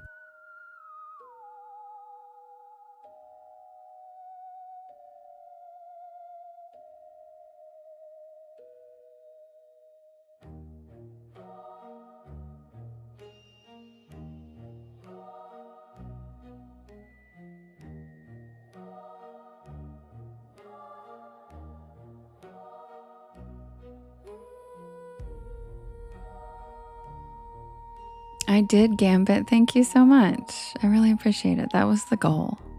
It really is, Robin. Gina, thank you for the adorable picnic puppy. How cute is that? Did he throw a piece of the pizza in his mouth?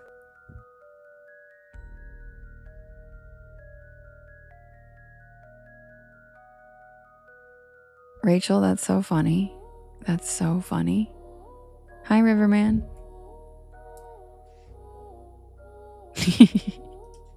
That's so good.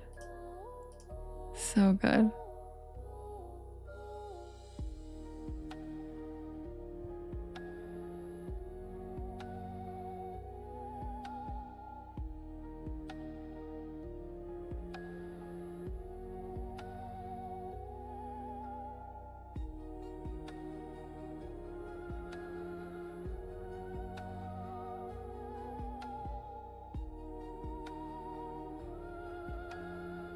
Lovely, you're so cute. You don't like pickles, Justin? That surprises me. That surprises me. Yeah, Beefy, and that's why I put a block on the 2 words. But then I had to take it off tonight to see if it worked for Scarlet. And immediately you guys are saying it. Which means you guys have probably been saying it and just the comments have been getting blocked.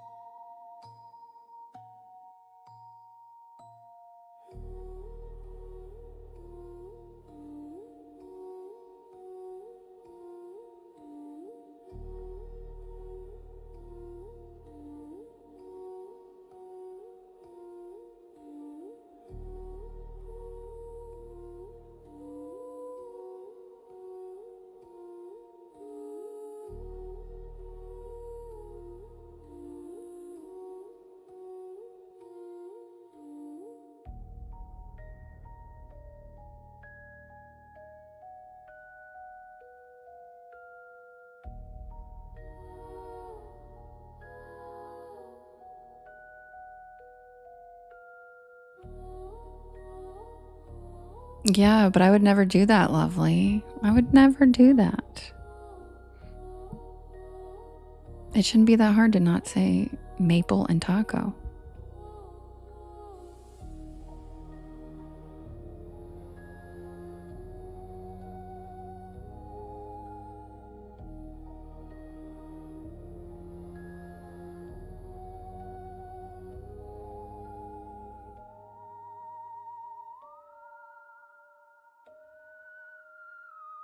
Lovely. I was looking at your suggestions for that story, and I don't get the title you're suggesting. Are you suggesting Fuzzy Navel Fuzzy Wuzzy Rumble Bumble as the whole title?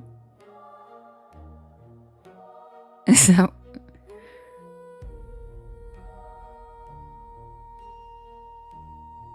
Because I'll take your word for it, but I don't know what that's from. I'll take your word for it, though. Okay.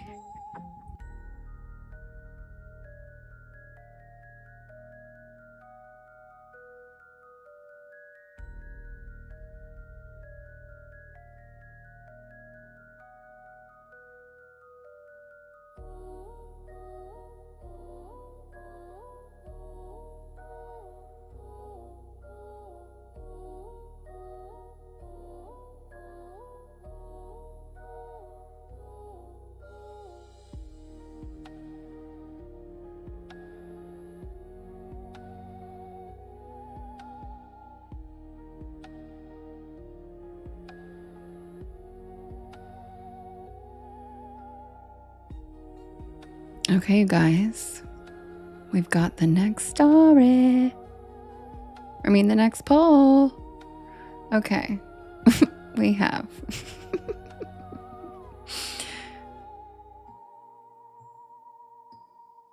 Oh. Wow. Well, lovely. We're sticking with this one. Hi, Liz. Okay. We're going with terror in a tent. He's a hollerin'. Nope. Fuzzy navel, fuzzy wuzzy rumble bumble. From Lovely. And he's got that drip. He's got that drip. Okay. It's Silly Story Title Saturday. Which one's it gonna be? Terror in a tent. He's a hollerin'. Nope. Fuzzy navel, fuzzy wuzzy rumble bumble. And he's got that drip.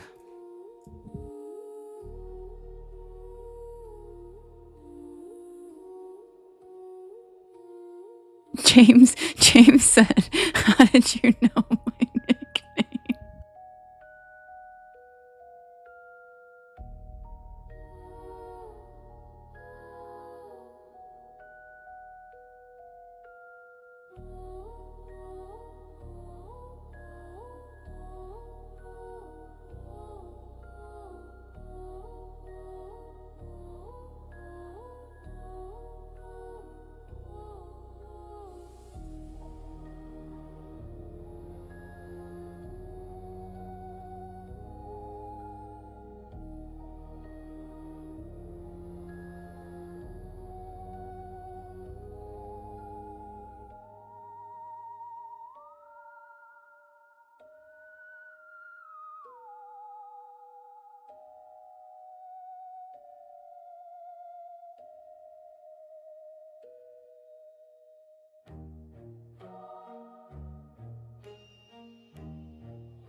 Thank you, Jess, for the rocket and the metamorphosis.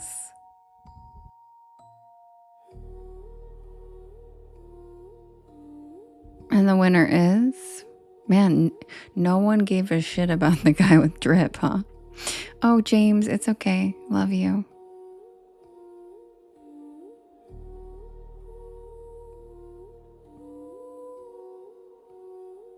Okay, we have the winner. It's Fuzzy Navel, Fuzzy Wuzzy Rumble Bumble. Mwah. Thanks, Eric, for the fireworks. You tried to find rap lyrics. You're so sweet, lovely. She was helping try to send me suggestions for titles because my brain's tired. And then she said she tried to find rap lyrics for me. I love you, lovely. You're the cutest human ever. You're probably the best fucking mom on the planet. I swear to God.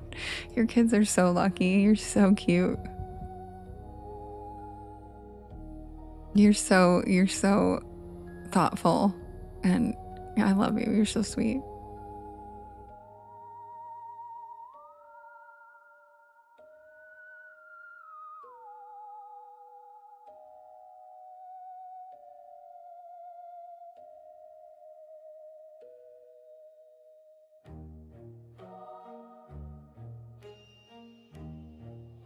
Yeah, I know. That's why I was laughing so hard, because you don't know anything about rap. And that's why I think it's even cuter, because here's the fun thing about Lovely that I love. She can't handle very scary. She doesn't really like scary stuff, and she doesn't know rap. So I just love her, and she just loves me. So she's just like a real one. She's like, all right, this story's too scary for me. I'll be right back. And then she comes back, and then she's like, I'm looking up rap for you. But she like doesn't know any rap. I love you, Lovely. You're the sweetest.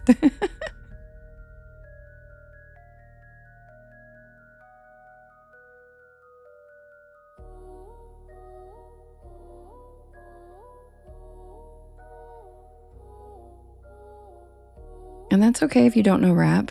I don't know like Ed Sheeran. So there's that.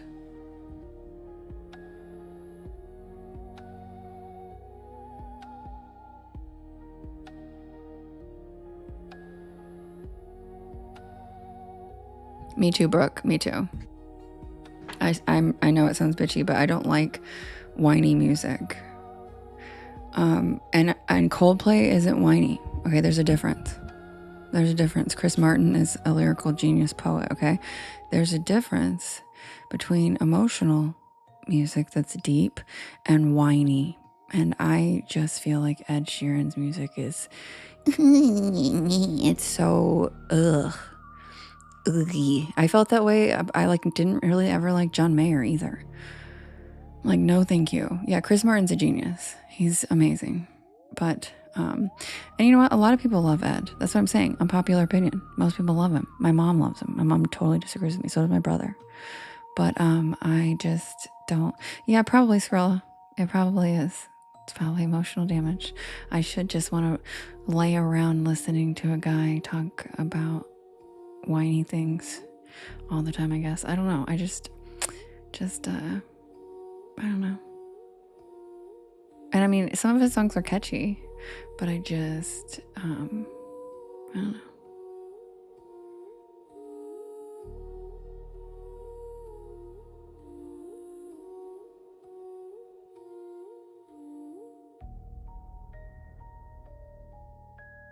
Was that Ed Sheeran?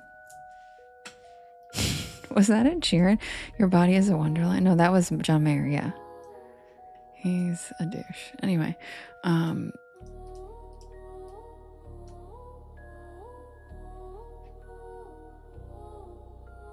yeah, Ellie, and that's the main thing is I just don't like his voice, to be honest.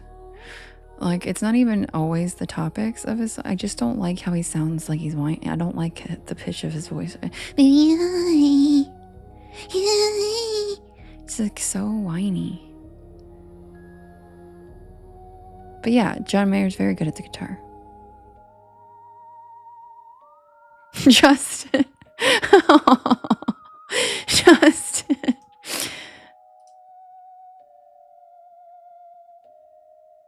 Me neither, lovely. There you go. She said I don't like any whiny beaches. Me neither.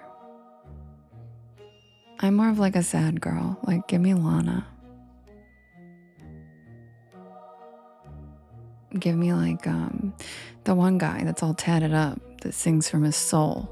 And he's like, Jim out, what's his name? The one that, and he's not whiny, and he sings about love and shit. What's the one? Skrilla. Well, yeah, Mazzy Star's a goddess. Yep, I love Posty, but that's not what I'm talking about. I'm talking about the one that has like a really big hit. Like one really big hit. And he's like all tatted up and he like looks like Teddy Swims. Thank you. Teddy Swims. Now that guy is a singer. Teddy Swims, my God.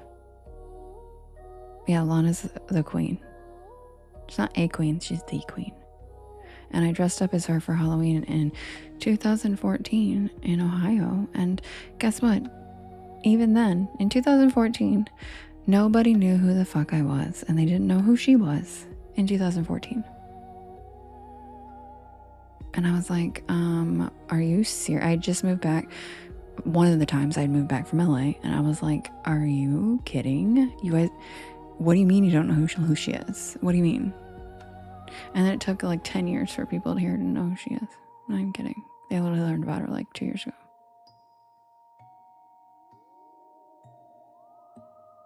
And I rocked it. I had the bouffant. Yeah, I had the bouffant with the headband on it. Like 60s mod glam. I had the mod dress. I had the knee-high boots.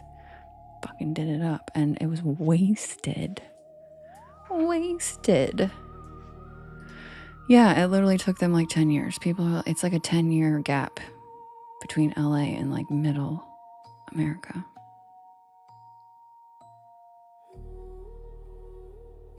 Who, Tanya? Mazzy Star?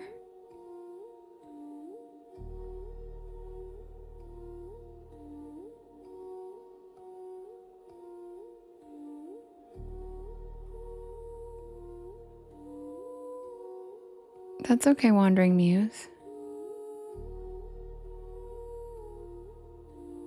Your toddler calls you a queen. That's so cute, lovely. I love that.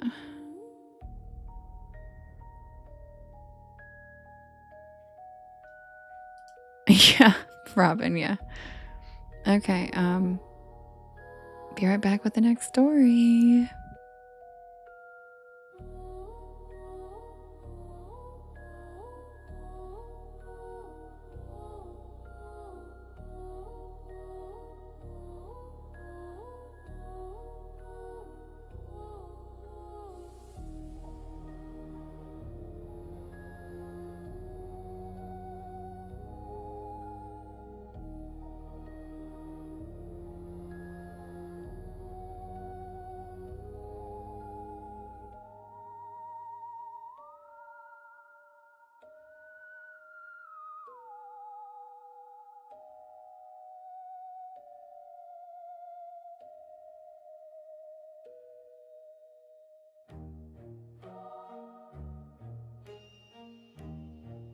Yo, look how cute Merlin is as a cartoon.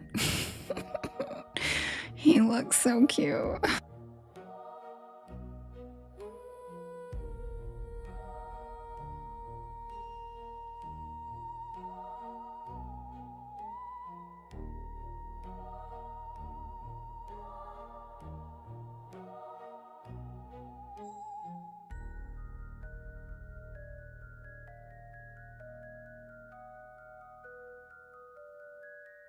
Lovely's like, I swear it makes sense. I was like, sure, I'll take your word for it.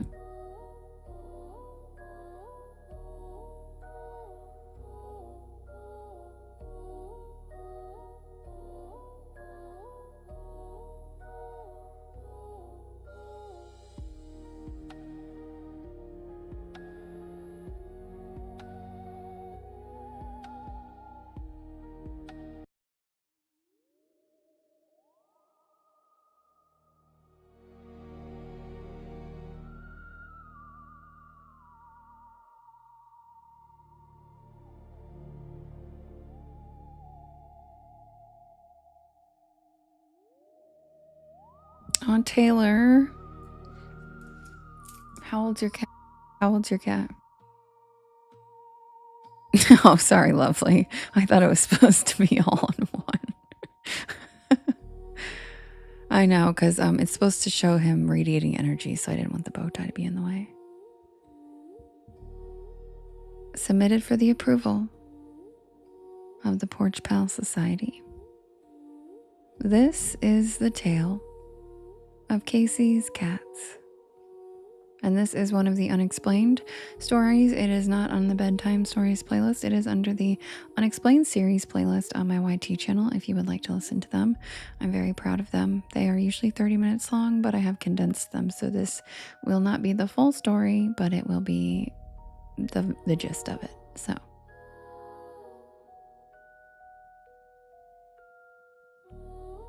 today we're diving into one of the lesser known mysteries surrounding one of the most baffling men in American history. His name was Edgar Cayce. Cayce was known as the Sleeping Prophet, or the Sleepy Scholar.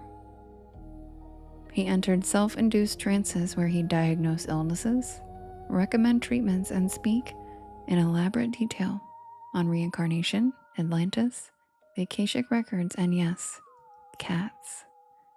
Oh, thanks, Rachel. Edgar Cayce believed cats were spiritual sentinels, guardians, living instruments of energy attunement. And as strange as it sounds, Cayce wasn't making it up. Thousands of his readings were recorded, cataloged, and preserved. And woven throughout those sessions, there are reoccurring references to cats, especially their uncanny ability to pick up on human energy, vibrations, and even illness. Over the course of his life, he delivered more than 14,000 such readings, earning a reputation as one of the most prolific and respected psychics in history. But what is less commonly known is Cayce's deep fascination with the natural world, especially animals, and the subtle energetic forces that govern life. Among all creatures, it was the cat that captured his special attention. He really is, Rachel. Did you know he's from Kentucky? To Cayce, cats were not mere pets or hunters. They were highly sensitive beings, finely attuned to vibrations and energies that are invisible to the human eye and imperceptible to the human mind. At the heart of Cayce's worldview lies a radical idea: that the universe is a vast sea of energy, an intricate web of vibrational frequencies connecting all living things.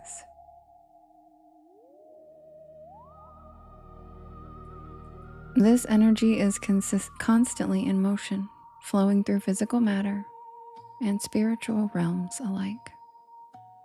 Every thought, emotion, health condition generates its own unique vibration. Even our bodies emit these subtle energetic signatures, often shifting in response to external or internal changes. Cayce believed that understanding this energetic landscape is crucial to grasping the true nature of health, consciousness, and the mysteries of life itself. But what truly sets his theory apart is the role he assigned to cats within this framework. Unlike most humans who are largely unaware of these invisible energies, cats possess an extraordinary capacity to perceive and interact with these vibrations. Imagine for a moment how a cat's world might look and feel through this lens. Their keen senses, their acute hearing, their sharp eyesight, sensitive whiskers, it's just the beginning. Cayce's reading suggests that cats' very bodies and spirits resonate on frequencies that allow them to read the energy fields of the living and the non-living. Their whiskers, for instance, are incredibly sensitive tactile organs, capable of detecting minute changes in air pressure and electromagnetic waves.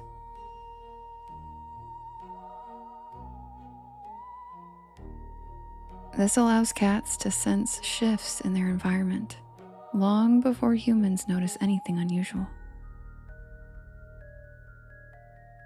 Furthermore, Casey described cats as being linked to what he called the aura, an energetic field that surrounds every living being. This aura can reflect a person's physical health, emotional state, and spiritual well-being. When the aura is disturbed by illness, stress, or emotional upheaval, cats can perceive these disruptions, and their behavior changes accordingly. They may stare intently at a particular spot, paw or lick an area of the human body, or display unusual restlessness or an overabundance of affection. These observations are not mere speculation. Casey's trance readings recount specific cases where cats acted as energetic sentinels, alerting their owners to health problems that were invisible to the conventional medical diagnosis. For example, one reading describes a cat that persistently pawed at its owner's abdomen. When the owner eventually sought medical attention, a tumor was discovered in that exact location. Casey's interpretation was that cat's sensitivity to disturbed energy fields enabled it to see the illness before physical symptoms appeared. This remarkable ability to detect energy disturbances extends beyond health to human emotions. Cats are deeply sensitive to vibrational shifts caused by anxiety, sadness, joy, or anger. When you feel anxious, your energy fields tighten, emitting certain frequencies that cats can sense. And they respond by offering comfort, curling up beside you, purring softly, or simply remaining nearby. Conversely, they may avoid people who radiate negative or chaotic energy. Casey's insights also include a spiritual dimension. He suggested that cats can act as spiritual guardians, absorbing negative energy from their surroundings and helping to maintain energetic balance. In some cases, cats seem drawn to places where the energy is disturbed. Old houses, hospitals, or sites with traumatic history, where they instinctively seek to calm or cleanse the energy. All of this points to a fascinating, almost symbiotic relationship between humans and cats. One based not on words or overt behaviors, but on invisible currents of energy flowing beneath the surface. From ancient times, cats have been revered, and not just as companions, but as sacred animals, intermediaries between the physical and the spiritual worlds. Casey's readings provide a more modern framework for understanding why. In fact, the Egyptians' worship of cats as divine beings may have actually been rooted in a recognition of this energetic sensitivity. Their goddess Bastet, often depicted as a lioness or domestic cat, was associated with protection, healing, and spiritual wisdom. Did the ancient people already know what Casey's readings later made explicit? That cats are uniquely equipped to sense and influence the subtle energies of life? Casey argued that their spiritual nature enhances their perceptive faculties, allowing them to connect with energy on a higher level. For instance, Casey described how cats often appear to watch invisible entities or events that humans cannot perceive. This behavior has long fueled folklore about cats seeing spirits or otherworldly entities. Rather than nonsense or superstition, these behaviors may reflect their interaction with subtle energy shifts in the electromagnetic fields, residual trauma, or the presence of non-physical entities. Understanding Casey's theories helps us make sense of these mysteries and invites us to reconsider our relationship with cats. They are not just pets or hunters. They are energetic beings, connected to us through invisible vibrations and a shared life force. As we deepen our understanding of energy, vibration, and consciousness, the mysterious powers of cats may move from folklore into the realm of scientific possibility.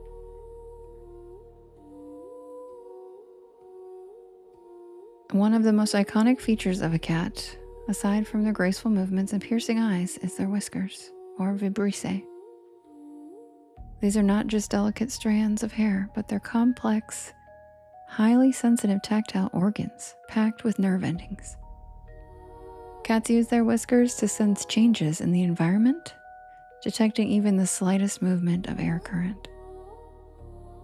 But Casey's reading suggests that these whiskers do even more. They are specialized sensors that respond to electromagnetic and vibrational frequencies around the cat.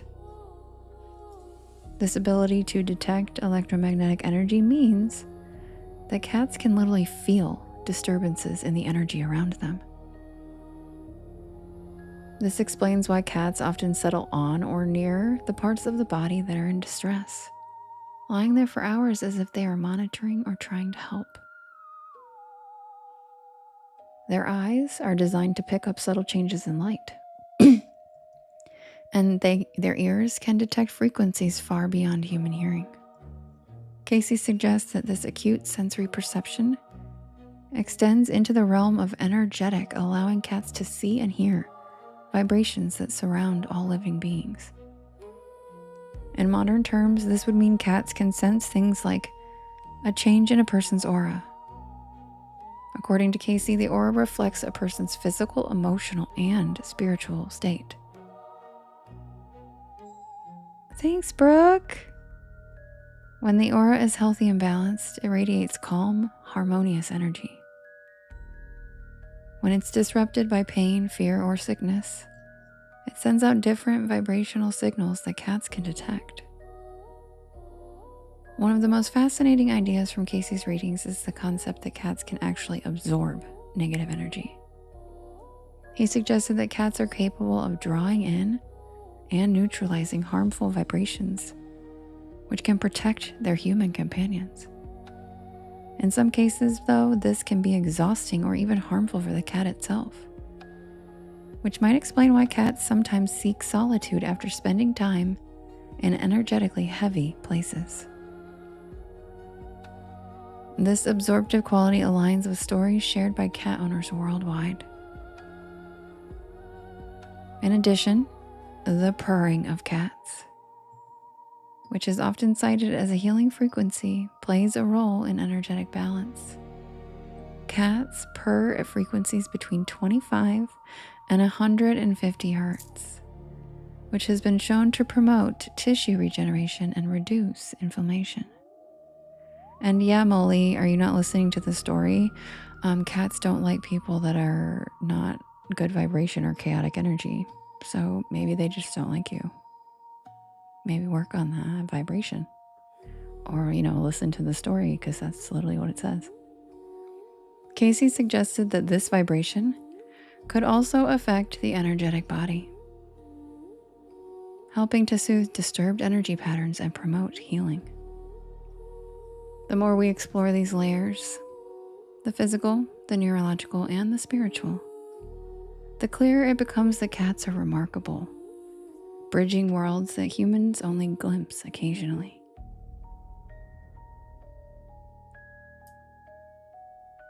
Cats embody a world that humans can rarely match, making them powerful allies in navigating the unseen dimensions of health and consciousness. Another fascinating aspect of this energetic connection is the potential healing power of a cat's purr.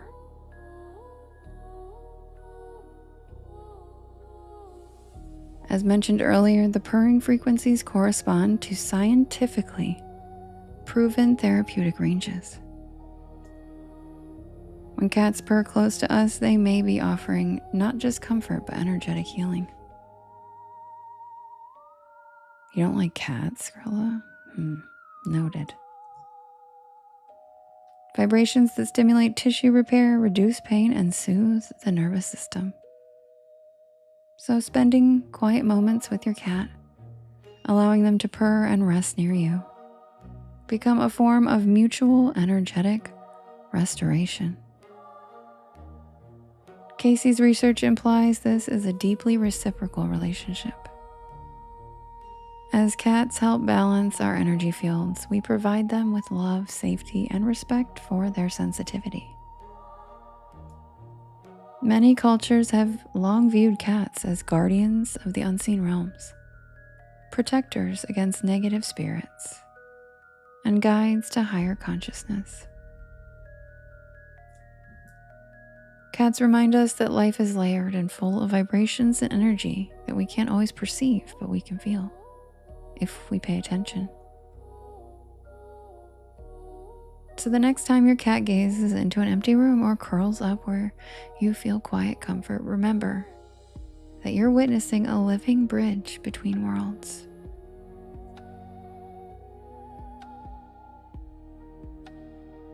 And that the cat is more than a pet.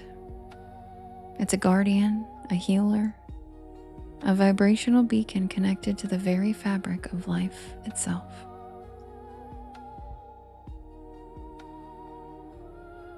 And that's the tale of Casey's cats.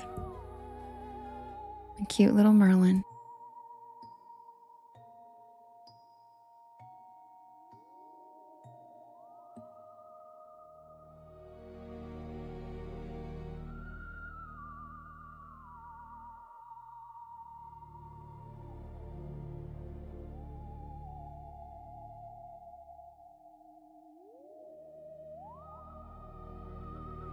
Thank you, Taryn. I appreciate that. Good night, Aqua. Sweet dreams.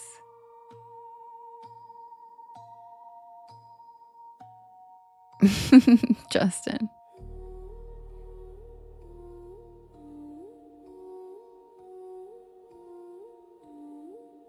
Thank you, Scott. It's so cute. Thank you so much.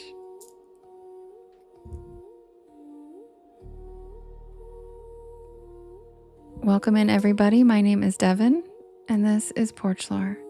And I tell spooky bedtime stories to help you relax your nervous system and fall asleep. I'm here every single night at 10 p.m. Eastern Standard Time until about 1 in the morning. I do write and record all of these stories myself, and you can listen to them whenever you would like on my YT channel, as well as all of the podcast streaming sites. Just look for Porch Lore and you will find me.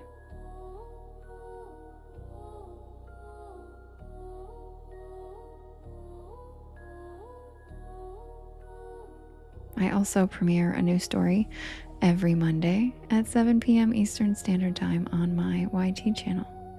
Live, we do a live premiere, a live chat, and a first listen. And join us over there on Monday if you would like. It's going to be a good one, and it's a topic that a lot of you guys have been asking for, and I'm excited for it. I think you guys are going to like it.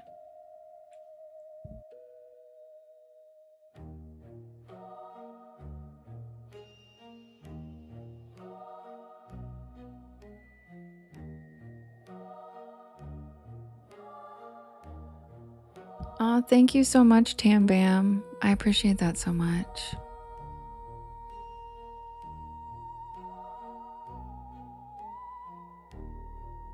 All right, you guys, it's grilled cheese time.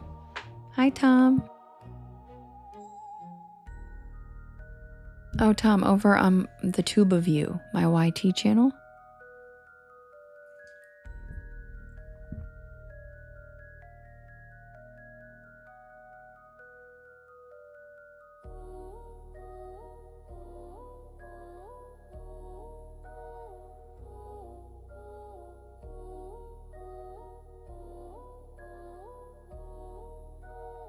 What do you mean, Skrill? It's almost 1.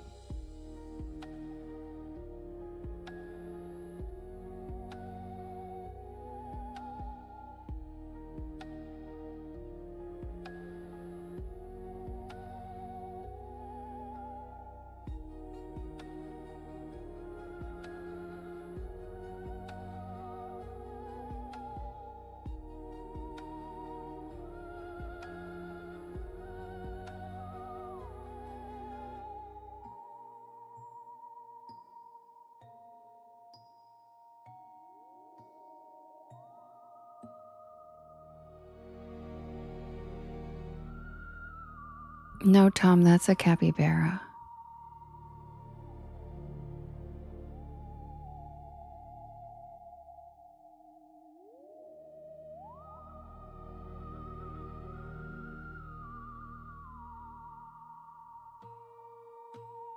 And that's my life goal, Tom. It's my wish. It's my wish. But it's not my pet. But I wish it was. His name is Pebbles.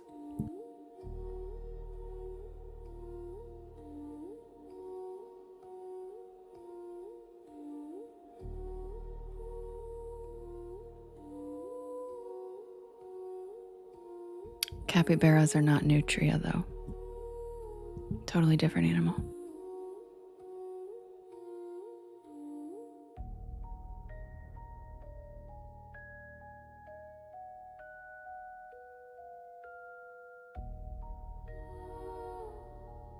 Hi, DJ.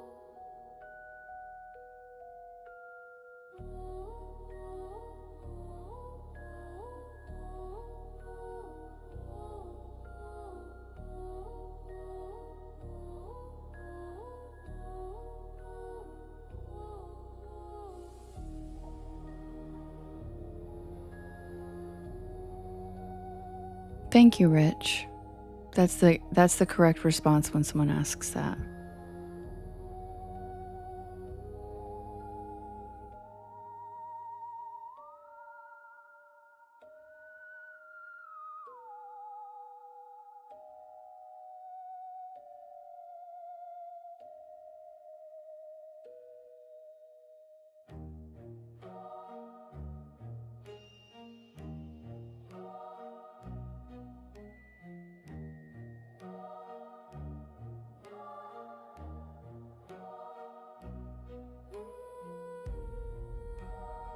Yes, Rachel, and he had his little blip out. He was wallowing with his little blip out. His little blip.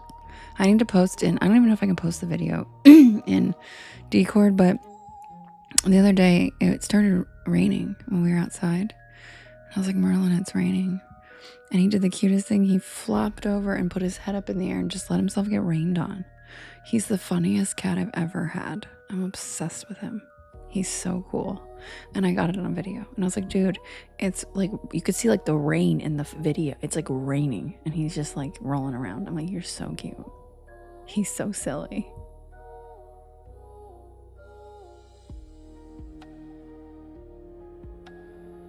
All right, guys, one more story. Everybody's thinking it's too early.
All right, guys, the poll is ready. Oh, thank you, Whitney. I think I got sunburned today, you guys. I think I got sunburned. I'm so fucking white. Okay, here we go. We've got terror in a tent. Hootin' and hollering. Nope. He's got that drip. And the tin can from hell. Yeah, the pizza was worth it, for sure. All right. Thanks, Brooke. You can vote in the top left-hand corner. We've got Terror in a Tent, hooting and hollering. Nope, he's got that drip. And Tin Can from Hell. Oh, I love you, Justin. I don't know, Justin, is it? Maybe it is, maybe it isn't.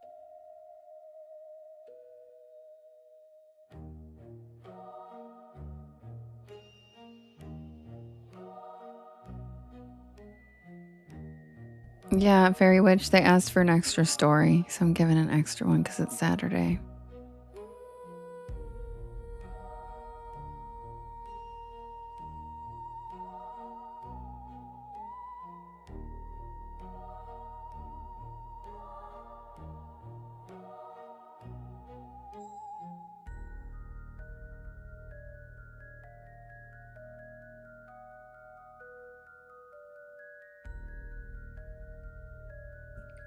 Oh, thank you, Scarlett. I'm also raw dogging because I didn't take my second dose of medicine today, so.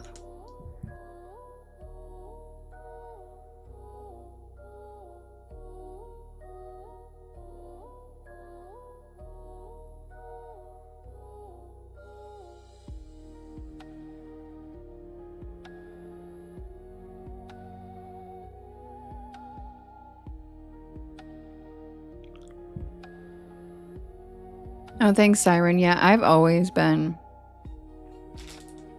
I'm just really pale. My skin is like see-through. So I even had sunscreen on. I had sunscreen on. And I didn't really get like mad sunburn.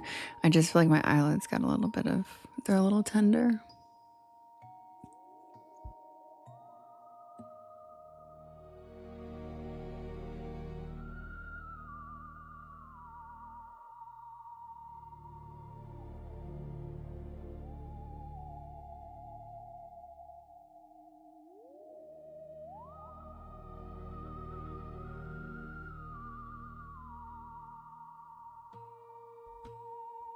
Okay, guys, the winner is He's Got That Drip.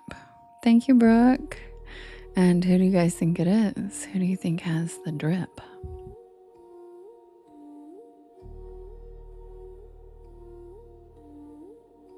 Thank you, Fairy Witch.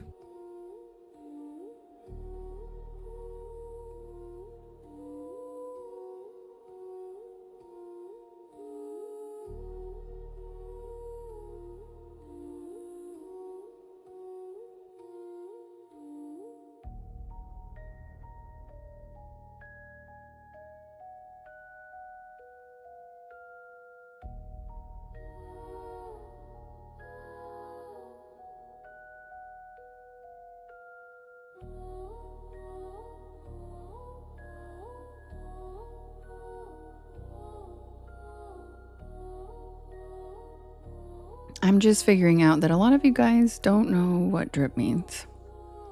And you're thinking it's something grosser. Drip is a rap term for like jewelry, fancy sparkly jewelry, pretty crystals and gemstones.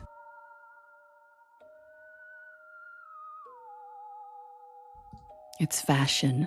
It's when you're dripping in fashion, dripping in designer labels and fine shoes.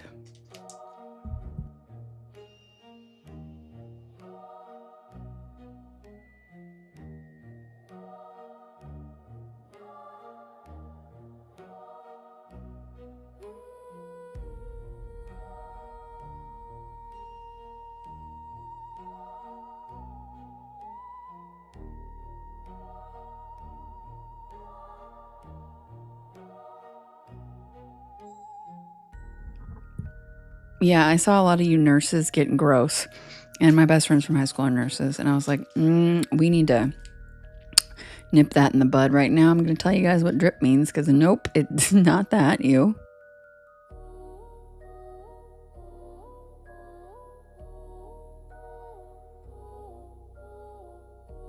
Hi, Jade.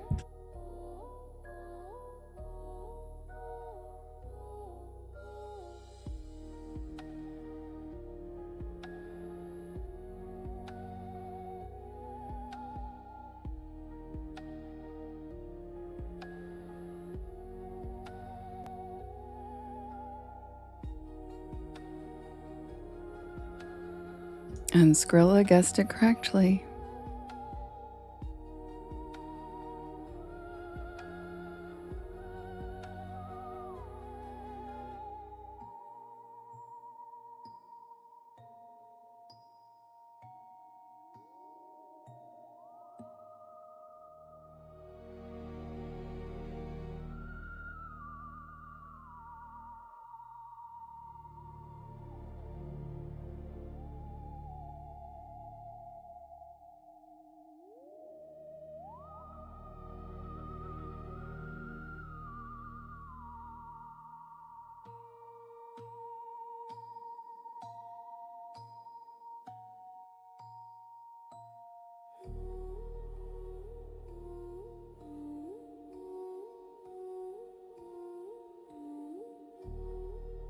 Oh, really, Jade? I love that.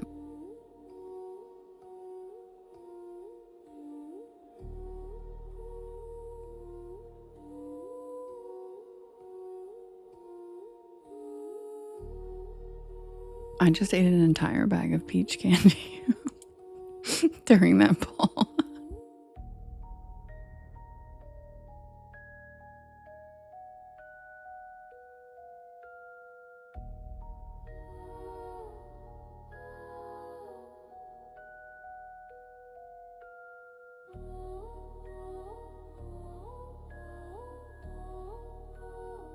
It's this Chinese candy, and it's like just so good. It's white peach. And there's no fat, and they're just delicious, and I love them.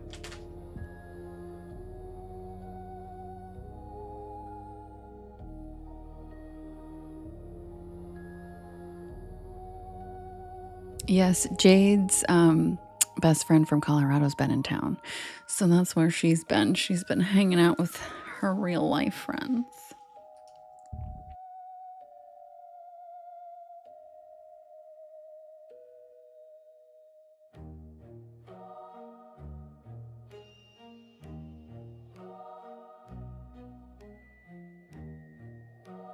Tam, how did you know? How did you know? It's not that brand, but the style, yeah, it's a different brand, but it's the same concept. How'd you know? They're so good. Why do you feel like a loser, Skrilla?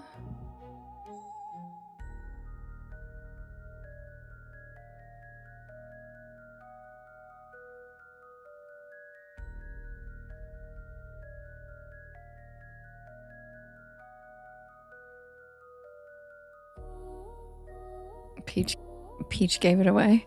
Yeah, it's so good. Oh, because Jade has a real life friend, yeah. The Cheesecake Factory? Or wait, the Cheesecake Factory or a cheese factory? Because the cheese factory would be really, I don't know. Hi, Joanne.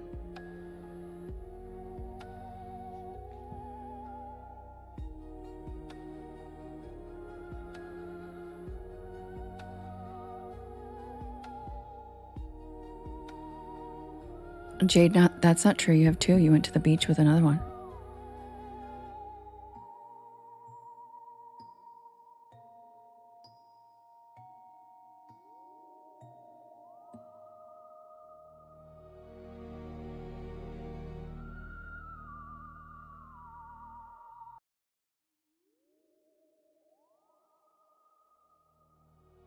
She said, okay, that's a good point.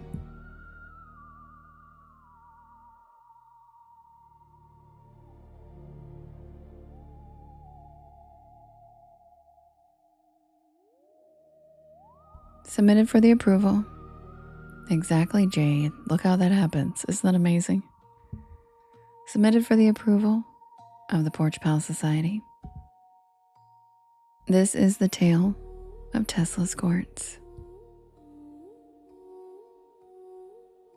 Jade, that's how abuse works. It alienates you from everybody. And then as soon as you break free, you're like, oh my God, I have friends. I'm so proud of you. So proud of you.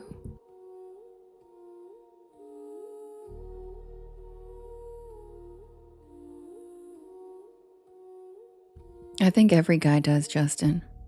Aw, Jade, you saved yourself though, boo. I was just there cheering you on. Love you.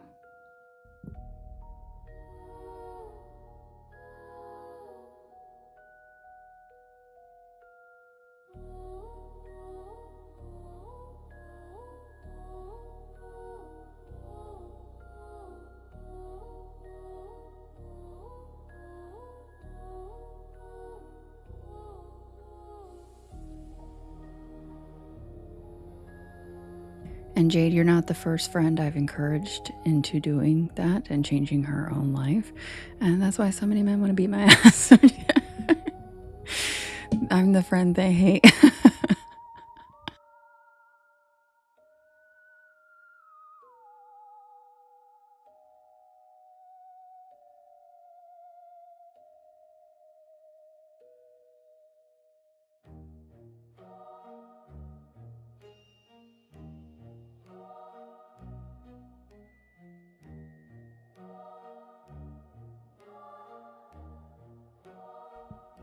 Submitted for the approval of the Porch Pal Society. This is the tale of Tesla's quartz.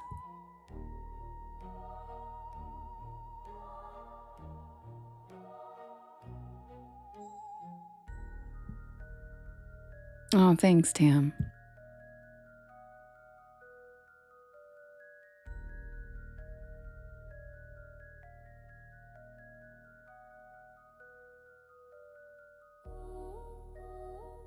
Did Nikola Tesla discover a way to pull energy from thin air? Right, Possum? I know. Some say yes, and the key to his discovery wasn't in wires, copper coils, or steam. It was in quartz crystals. Oh wait, I forgot to change YT's background. Sorry, guys.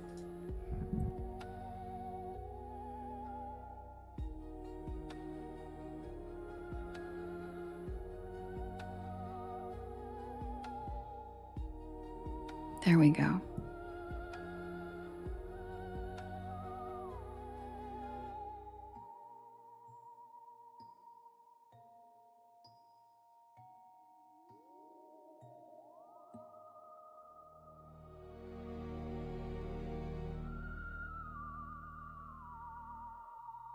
It was in quartz crystals. The very same mineral used in watches and beloved by crystal healers and rock collectors worldwide.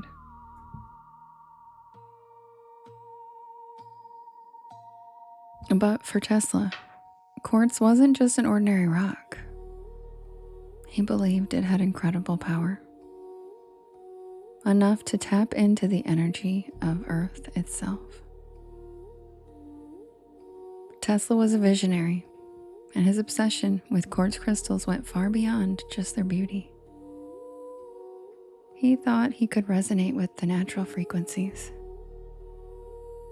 and even connect us to something greater. But was he just chasing a dream of free energy? Or did he stumble onto something far stranger than that? He was a visionary, an inventor, some say mad scientist, or perhaps just ahead of his time. Tesla's ideas about electricity, energy, and the universe were unlike anything anyone had ever seen before.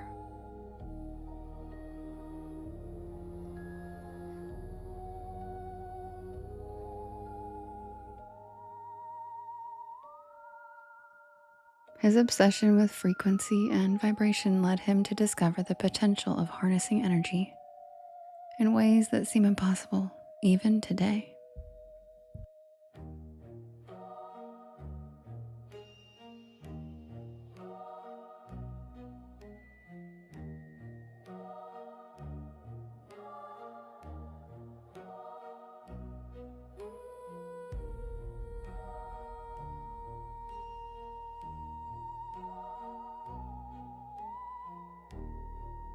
Tesla was a man who saw the world in a completely different light. While others saw electrical power as an energy as something limited to wires, Tesla saw the universe itself vibrating, pulsating, alive with invisible energy. His obsession wasn't just about creating new technology. It was about tapping into the fundamental forces of nature. And in his quest to unlock the mysteries of the universe, Tesla discovered something that would eventually captivate him: quartz crystals. You might think quartz crystals as little more than decorative items found in jewelry and used in watches. But for Tesla, these crystals were a key to understanding the very fabric of reality itself. In the summer of 1899, Nikola Tesla packed up his work and moved to Colorado Springs, leaving the hustle and bustle of New York City behind. But it wasn't just for a change of scenery. Tesla wanted to escape noise. Not the typical noise you'd expect in a busy city. He was after something more subtle. You see, Tesla was obsessed with listening. Not just with his ears, but listening with his entire body and mind to the frequencies of the world around him. He believed that everything, every planet, every atom, every single object, even an apple, had a vibrational frequency. And as we all know today, he was right. In Colorado Springs, in the quiet isolation of the mountains, Tesla could hear the hum of the earth itself. Tesla had set up a massive laboratory complete with a gigantic Tesla coil. Thank you, Justin. A device designed to generate powerful electromagnetic waves.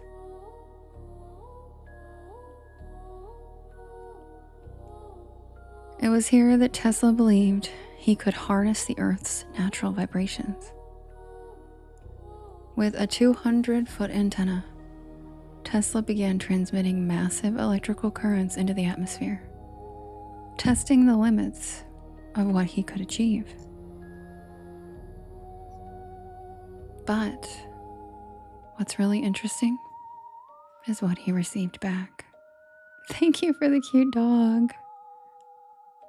Oh my God, Matt, thank you for the dinosaur. It just showed up. Holy shit. Matt, it just showed up on my second. Thank you, Matt. Tesla didn't just send signals. He was detecting signals too. Strange pulses, rhythms, and frequencies from the earth. He believed that these were not random. They were resonances, embedded into the very fabric of the planet. And in his quest to capture the Earth's hidden energies, Tesla used something crucial: quartz crystals.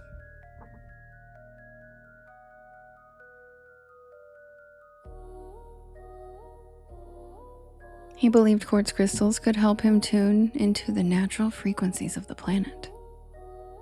They could act as resonators, amplifying the energy he was trying to capture. But what exactly did Tesla think was going on with the Earth's vibrations? And how did quartz crystals fit into his grand plan? And that's where things start to get even more mind-bending. To understand why Tesla believed quartz was so powerful, we need to talk about resonance. Resonance is what happens when one object vibrates at the same natural frequency as another one. It's how a singer can shatter a wine glass by hitting the exact pitch that causes the glass to vibrate in sync until it breaks. It's also how radios work. You tune your dial to match the frequency of the station you want, and boom, the signal comes through. Tesla believed that everything in nature had its own frequency. Not just machines, but people, plants, crystals, and even the earth itself. And here's where quartz comes in. Quartz has a very special property called piezoelectricity. And when you apply pressure to a quartz crystal, if you bend it even slightly, it generates a small electric charge. And when you apply electricity to it, it vibrates. And not randomly, but at a very precise frequency. That's why quartz is used in watches, in radios, in computers. Basically anywhere you need a stable and reliable frequency.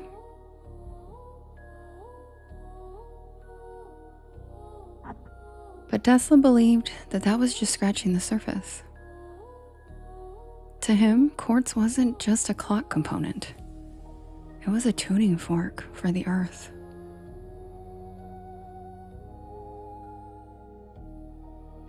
Remember earlier when we talked about Tesla hearing the earth's frequencies? Well, it turns out it really does vibrate, and it's called the Schumann resonance. A low-frequency electromagnetic pulse created in the space between the surface of the earth and the ionosphere. And it naturally oscillates at 7.83 hertz. Now that number might not mean much, but here's where it gets interesting. 7.83 hertz is the same frequency range as alpha brainwaves. That's the meditative state your brain goes into when you're calm, relaxed, or deeply focused. It's the same as the earth.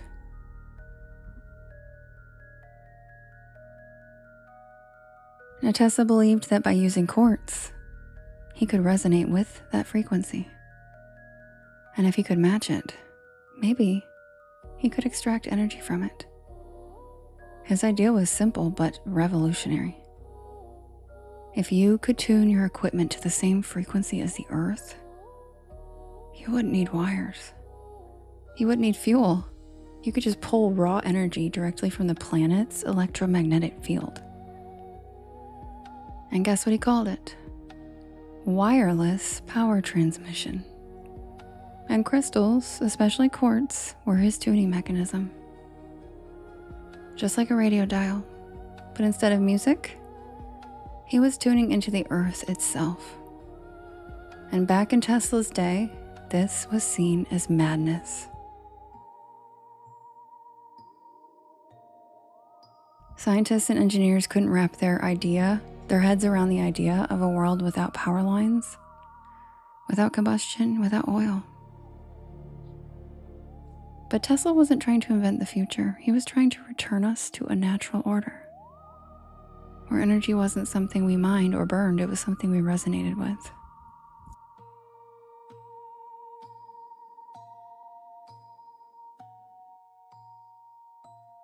And quartz was the tuner.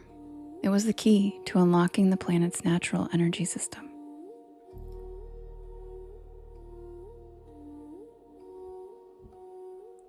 Tesla believed he wasn't the first to figure out the power of quartz. Ancient civilizations, from Egyptians to the Maya, used it too. And some researchers, including Tesla, believed they weren't just using it for decoration. They were building entire structures around quartz to tap into the same thing Tesla was chasing. Coincidence, or were they all tuning into something? Why did ancient civilizations build their most sacred temples with it? Why do they keep finding quartz, not just as jewelry or statues, but baked into the actual foundations of pyramids, megaliths, and temples around the world? Could it be that Tesla didn't discover this idea, but rather he rediscovered it? In Egypt, many of the granite blocks used in the Great Pyramid of Giza contain a high concentration of quartz crystals. And granite can actually amplify and transmit sound waves, especially when charged with pressure. And when you pack millions of tons of quartz-rich stone into a perfect geometric shape, like a pyramid, you're basically building a giant resonator, a machine.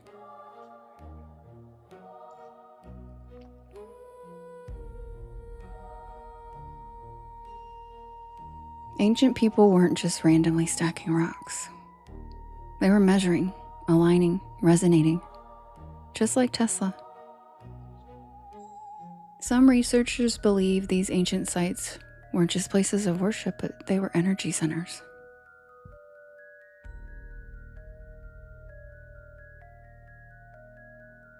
Amplifiers that used vibration and resonance, possibly powered or enhanced by quartz, to connect to the Earth's natural energy field. And if that sounds like what Tesla was doing in Colorado Springs, it's because it was.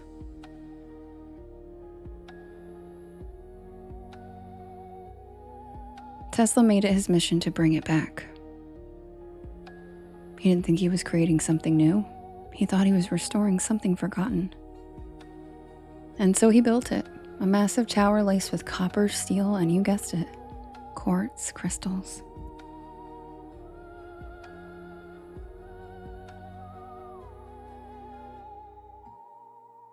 A structure that could, in theory, send power anywhere in the world for free.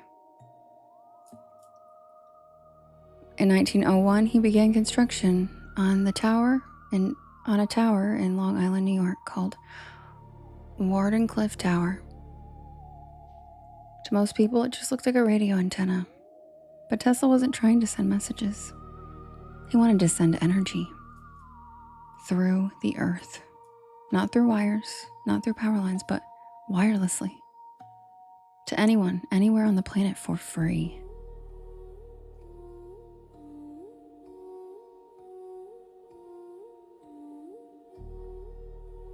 And that's when the trouble started. Because Tesla wasn't just building a power source. He was threatening to make entire industries obsolete. No wires meant no copper, no coal, no oil, no monopoly. And if you've studied a little history, you know that the greedy men who run industries have never taken kindly to disruption. And especially not generosity. Tesla had originally secured funding from one of the most powerful bankers in the time, J.P. Morgan. But when Morgan found out that Wardenclyffe wouldn't just be used for communication, but for free global energy, he couldn't have that. So he pulled the plug, literally. Tesla's funding dried up, construction stopped, and the tower, Tesla's greatest achievement, was demolished in 1917. And the Wardenclyffe Tower was erased. Along with it, Tesla's dream of free energy for all.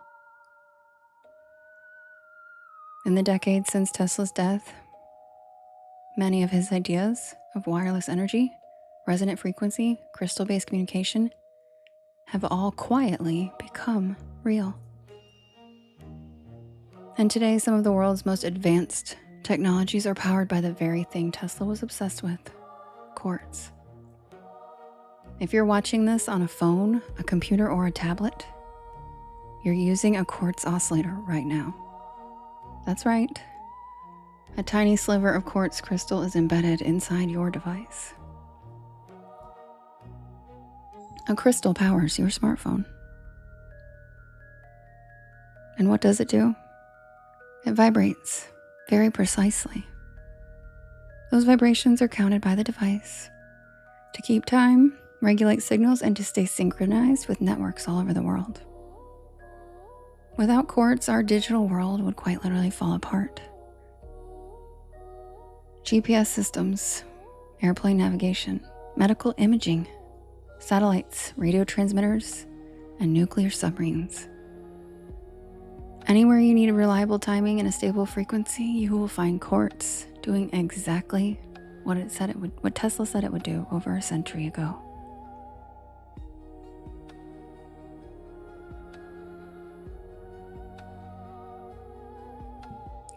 If everything is energy and everything is vibration,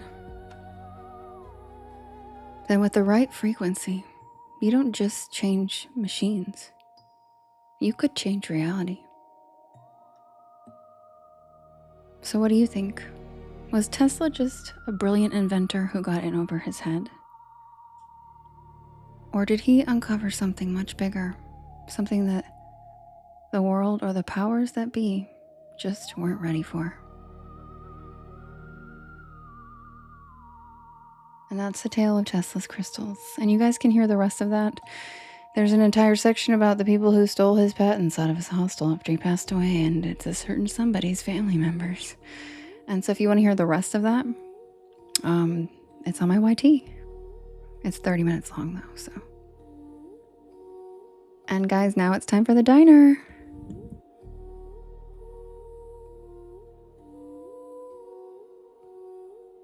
Thank you, Gambit. Matt, thank you again for the dinosaur. That was so cool.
Thank you, Drew. Thank you, Bed of Dust. Thanks, Gambit.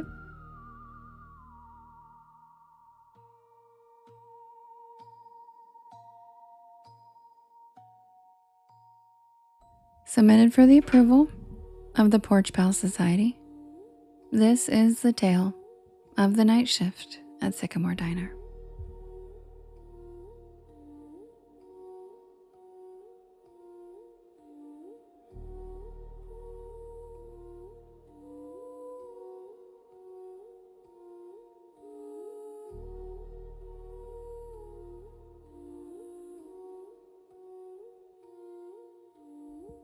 I'm not usually the kind of person who pulls over on back roads at night.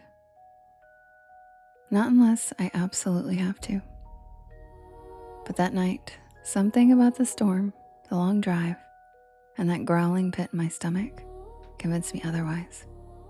I was hungry. Thank you, Anna. It was late October and I was headed back to campus after a weekend visit with my friends in North Carolina. I had a midterm on Monday and my plan had been to drive straight through. 5 hours, no stops. But then came the rain. One of those cold, slanted, whispery rains that creeps into your bones and makes the windshield wipers sound like a heartbeat. I had taken the wrong exit, trying to bypass traffic, and I ended up on a 2-lane back road. Surrounded by nothing but pine trees and power lines. And that's when I saw the neon sign. SYCAMRE Diner. The O in Sycamore was flickering like it hadn't worked right in years. But the rest was lit up in a cherry red neon. A tiny beacon in the middle of nowhere.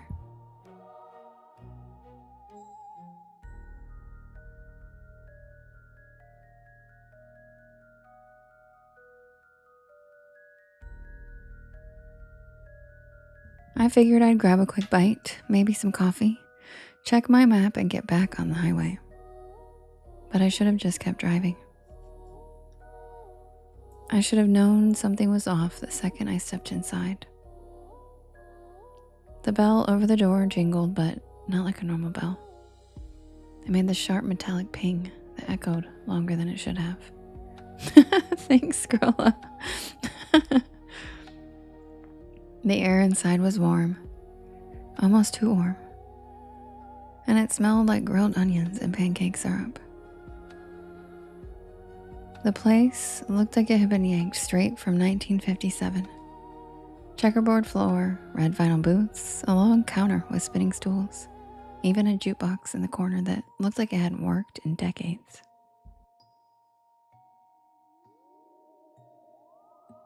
And the people? They all stopped and looked at me the second I walked in.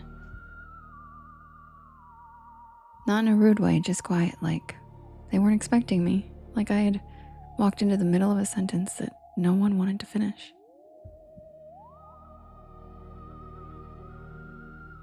Thank you, Tara. A waitress, tall, with a beehive hairdo and a light blue uniform, smiled and waved me over. Thank you, Bryce. Thanks, Whitney. You get caught in the rain, sweetheart, she said, handing me a laminated menu. I nodded, still trying to shake off that weird feeling. Yeah, the highway's a mess. She chuckled and patted my shoulder. Well, you're safe here. Sycamore's always open for travelers. I sat down at a corner booth. The vinyl creaked, and I remember the jukebox shifted songs by itself and started playing some slow doo-wop ballad that I didn't recognize. I looked around and everyone looked normal, sorta. There was a trucker with a thick gray beard, drinking coffee at the counter. A young couple whispering to each other in a booth by the jukebox. And an older woman stirring tea like she was lost in thought. But they all had the same look in their eyes, like they were there but also somewhere else. Like they were watching me out of the corner of their eyes even when they were looking down. The waitress came back with coffee, strong, hot, and surprisingly good. And I ordered a grilled cheese with fries. Simple, safe. She wrote it down with one of those clicky pens and said, "Don't worry, it's on the house tonight." And that was my second red flag. No diner just gives food away. While I waited, I took out my phone to check the map. No signal, and I mean nothing. No bars, no Wi-Fi, not even GPS. Just a blank screen with a spinning wheel.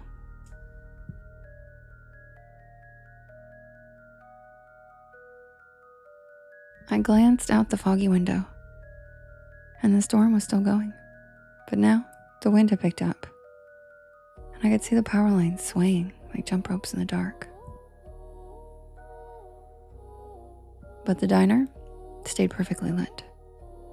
Not even a flicker. The food came fast, like too fast. Under 5 minutes, but it looked amazing. Golden bread, gooey cheese, crispy fries with a little metal cup of ketchup on the side. I took a bite, delicious. I mean, I've eaten at a lot of diners. Greasy spoons, college joints, and roadside shacks, but this was hands down the best grilled cheese I've ever had. Hi, Jenna. The fries were perfect, and the coffee never ran out. Every time I took a sip, it was somehow full again. I was halfway through the sandwich when the trucker got up to leave. He walked right past my table, nodded once, and whispered, "Don't stay past midnight." That's all he said. What? But he was already out the door. The waitress gave me a tight smile and walked over collecting his empty mug. Old Earl, he's always saying weird stuff, just ignore him. But I couldn't. Something about his voice stuck with me. Something about the way he looked at me. Not like I was a customer, but like I was in danger. Good night, Ava. I'm so glad. That's the point. Sweet dreams. Not like I was a customer, but like I was in danger.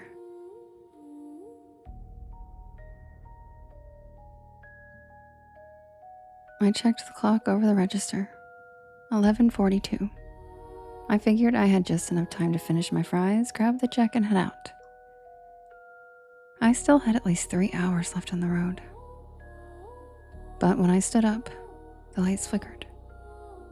Just once, and then everything in the diner stopped moving. The couple by the jukebox froze mid-sentence.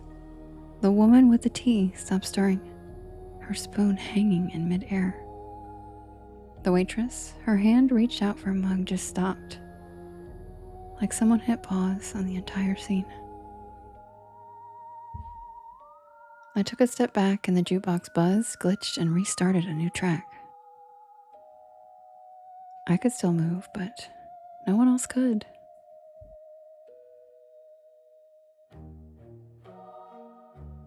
And then I heard it. Not music and not a storm. A voice. Not coming from anyone I could see. Just a whisper that seemed to echo from the walls themselves. I backed toward the door, my heart hammering in my chest, and I turned the knob. Locked. Of course it was locked. I tried the windows, but they were sealed shut.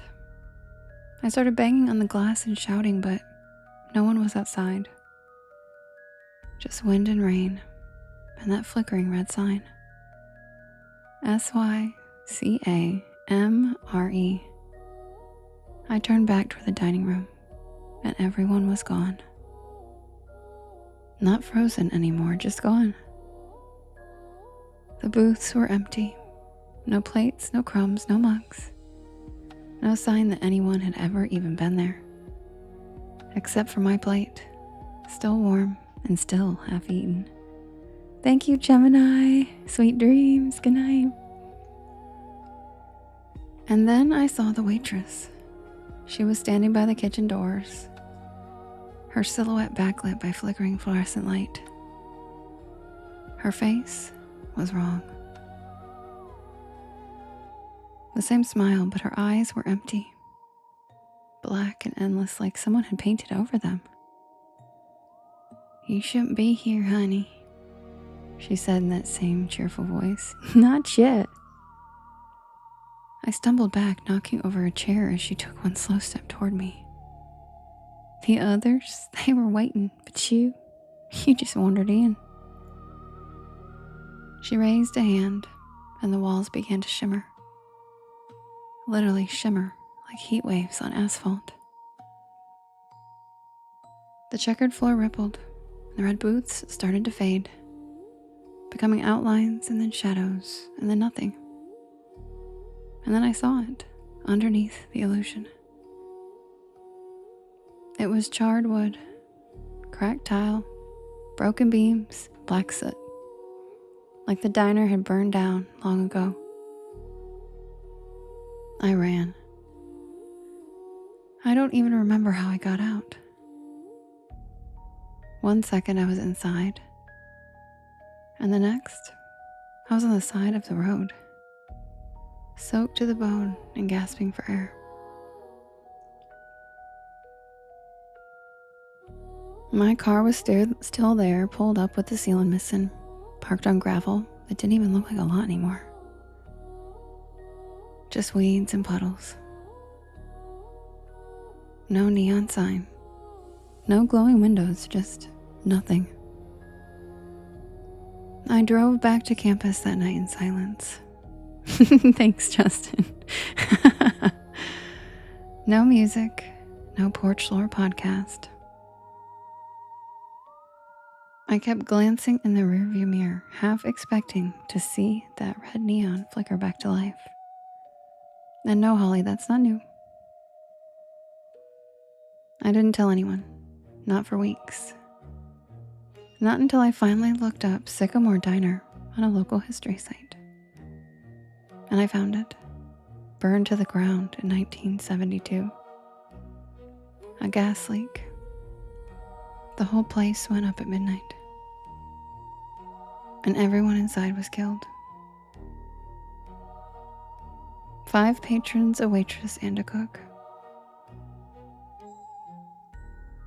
The photo in the article: the same checkerboard floor, same red booths, same neon sign. Hi, Vin. SYCAMORE.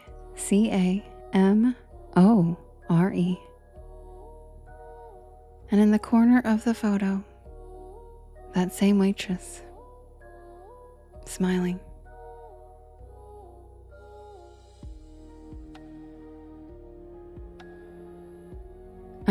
I never took that back road again. I don't even drive at night anymore if I can help it. And every time I see a neon diner sign, something in me flinches just a little. Because I know I was there. And I know I wasn't supposed to be. But the part that keeps me up sometimes, the part that really makes my stomach turn, that was the best damn grilled cheese I've ever had. And I didn't even pay for it.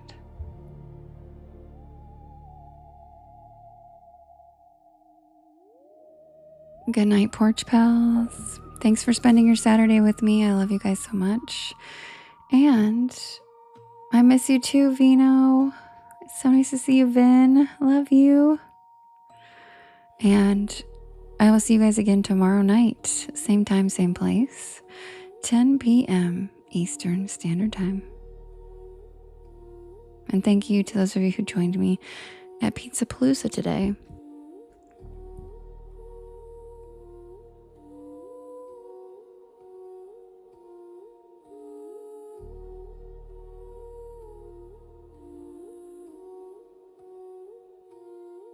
I hope you all sleep well, and don't forget, stay spooky.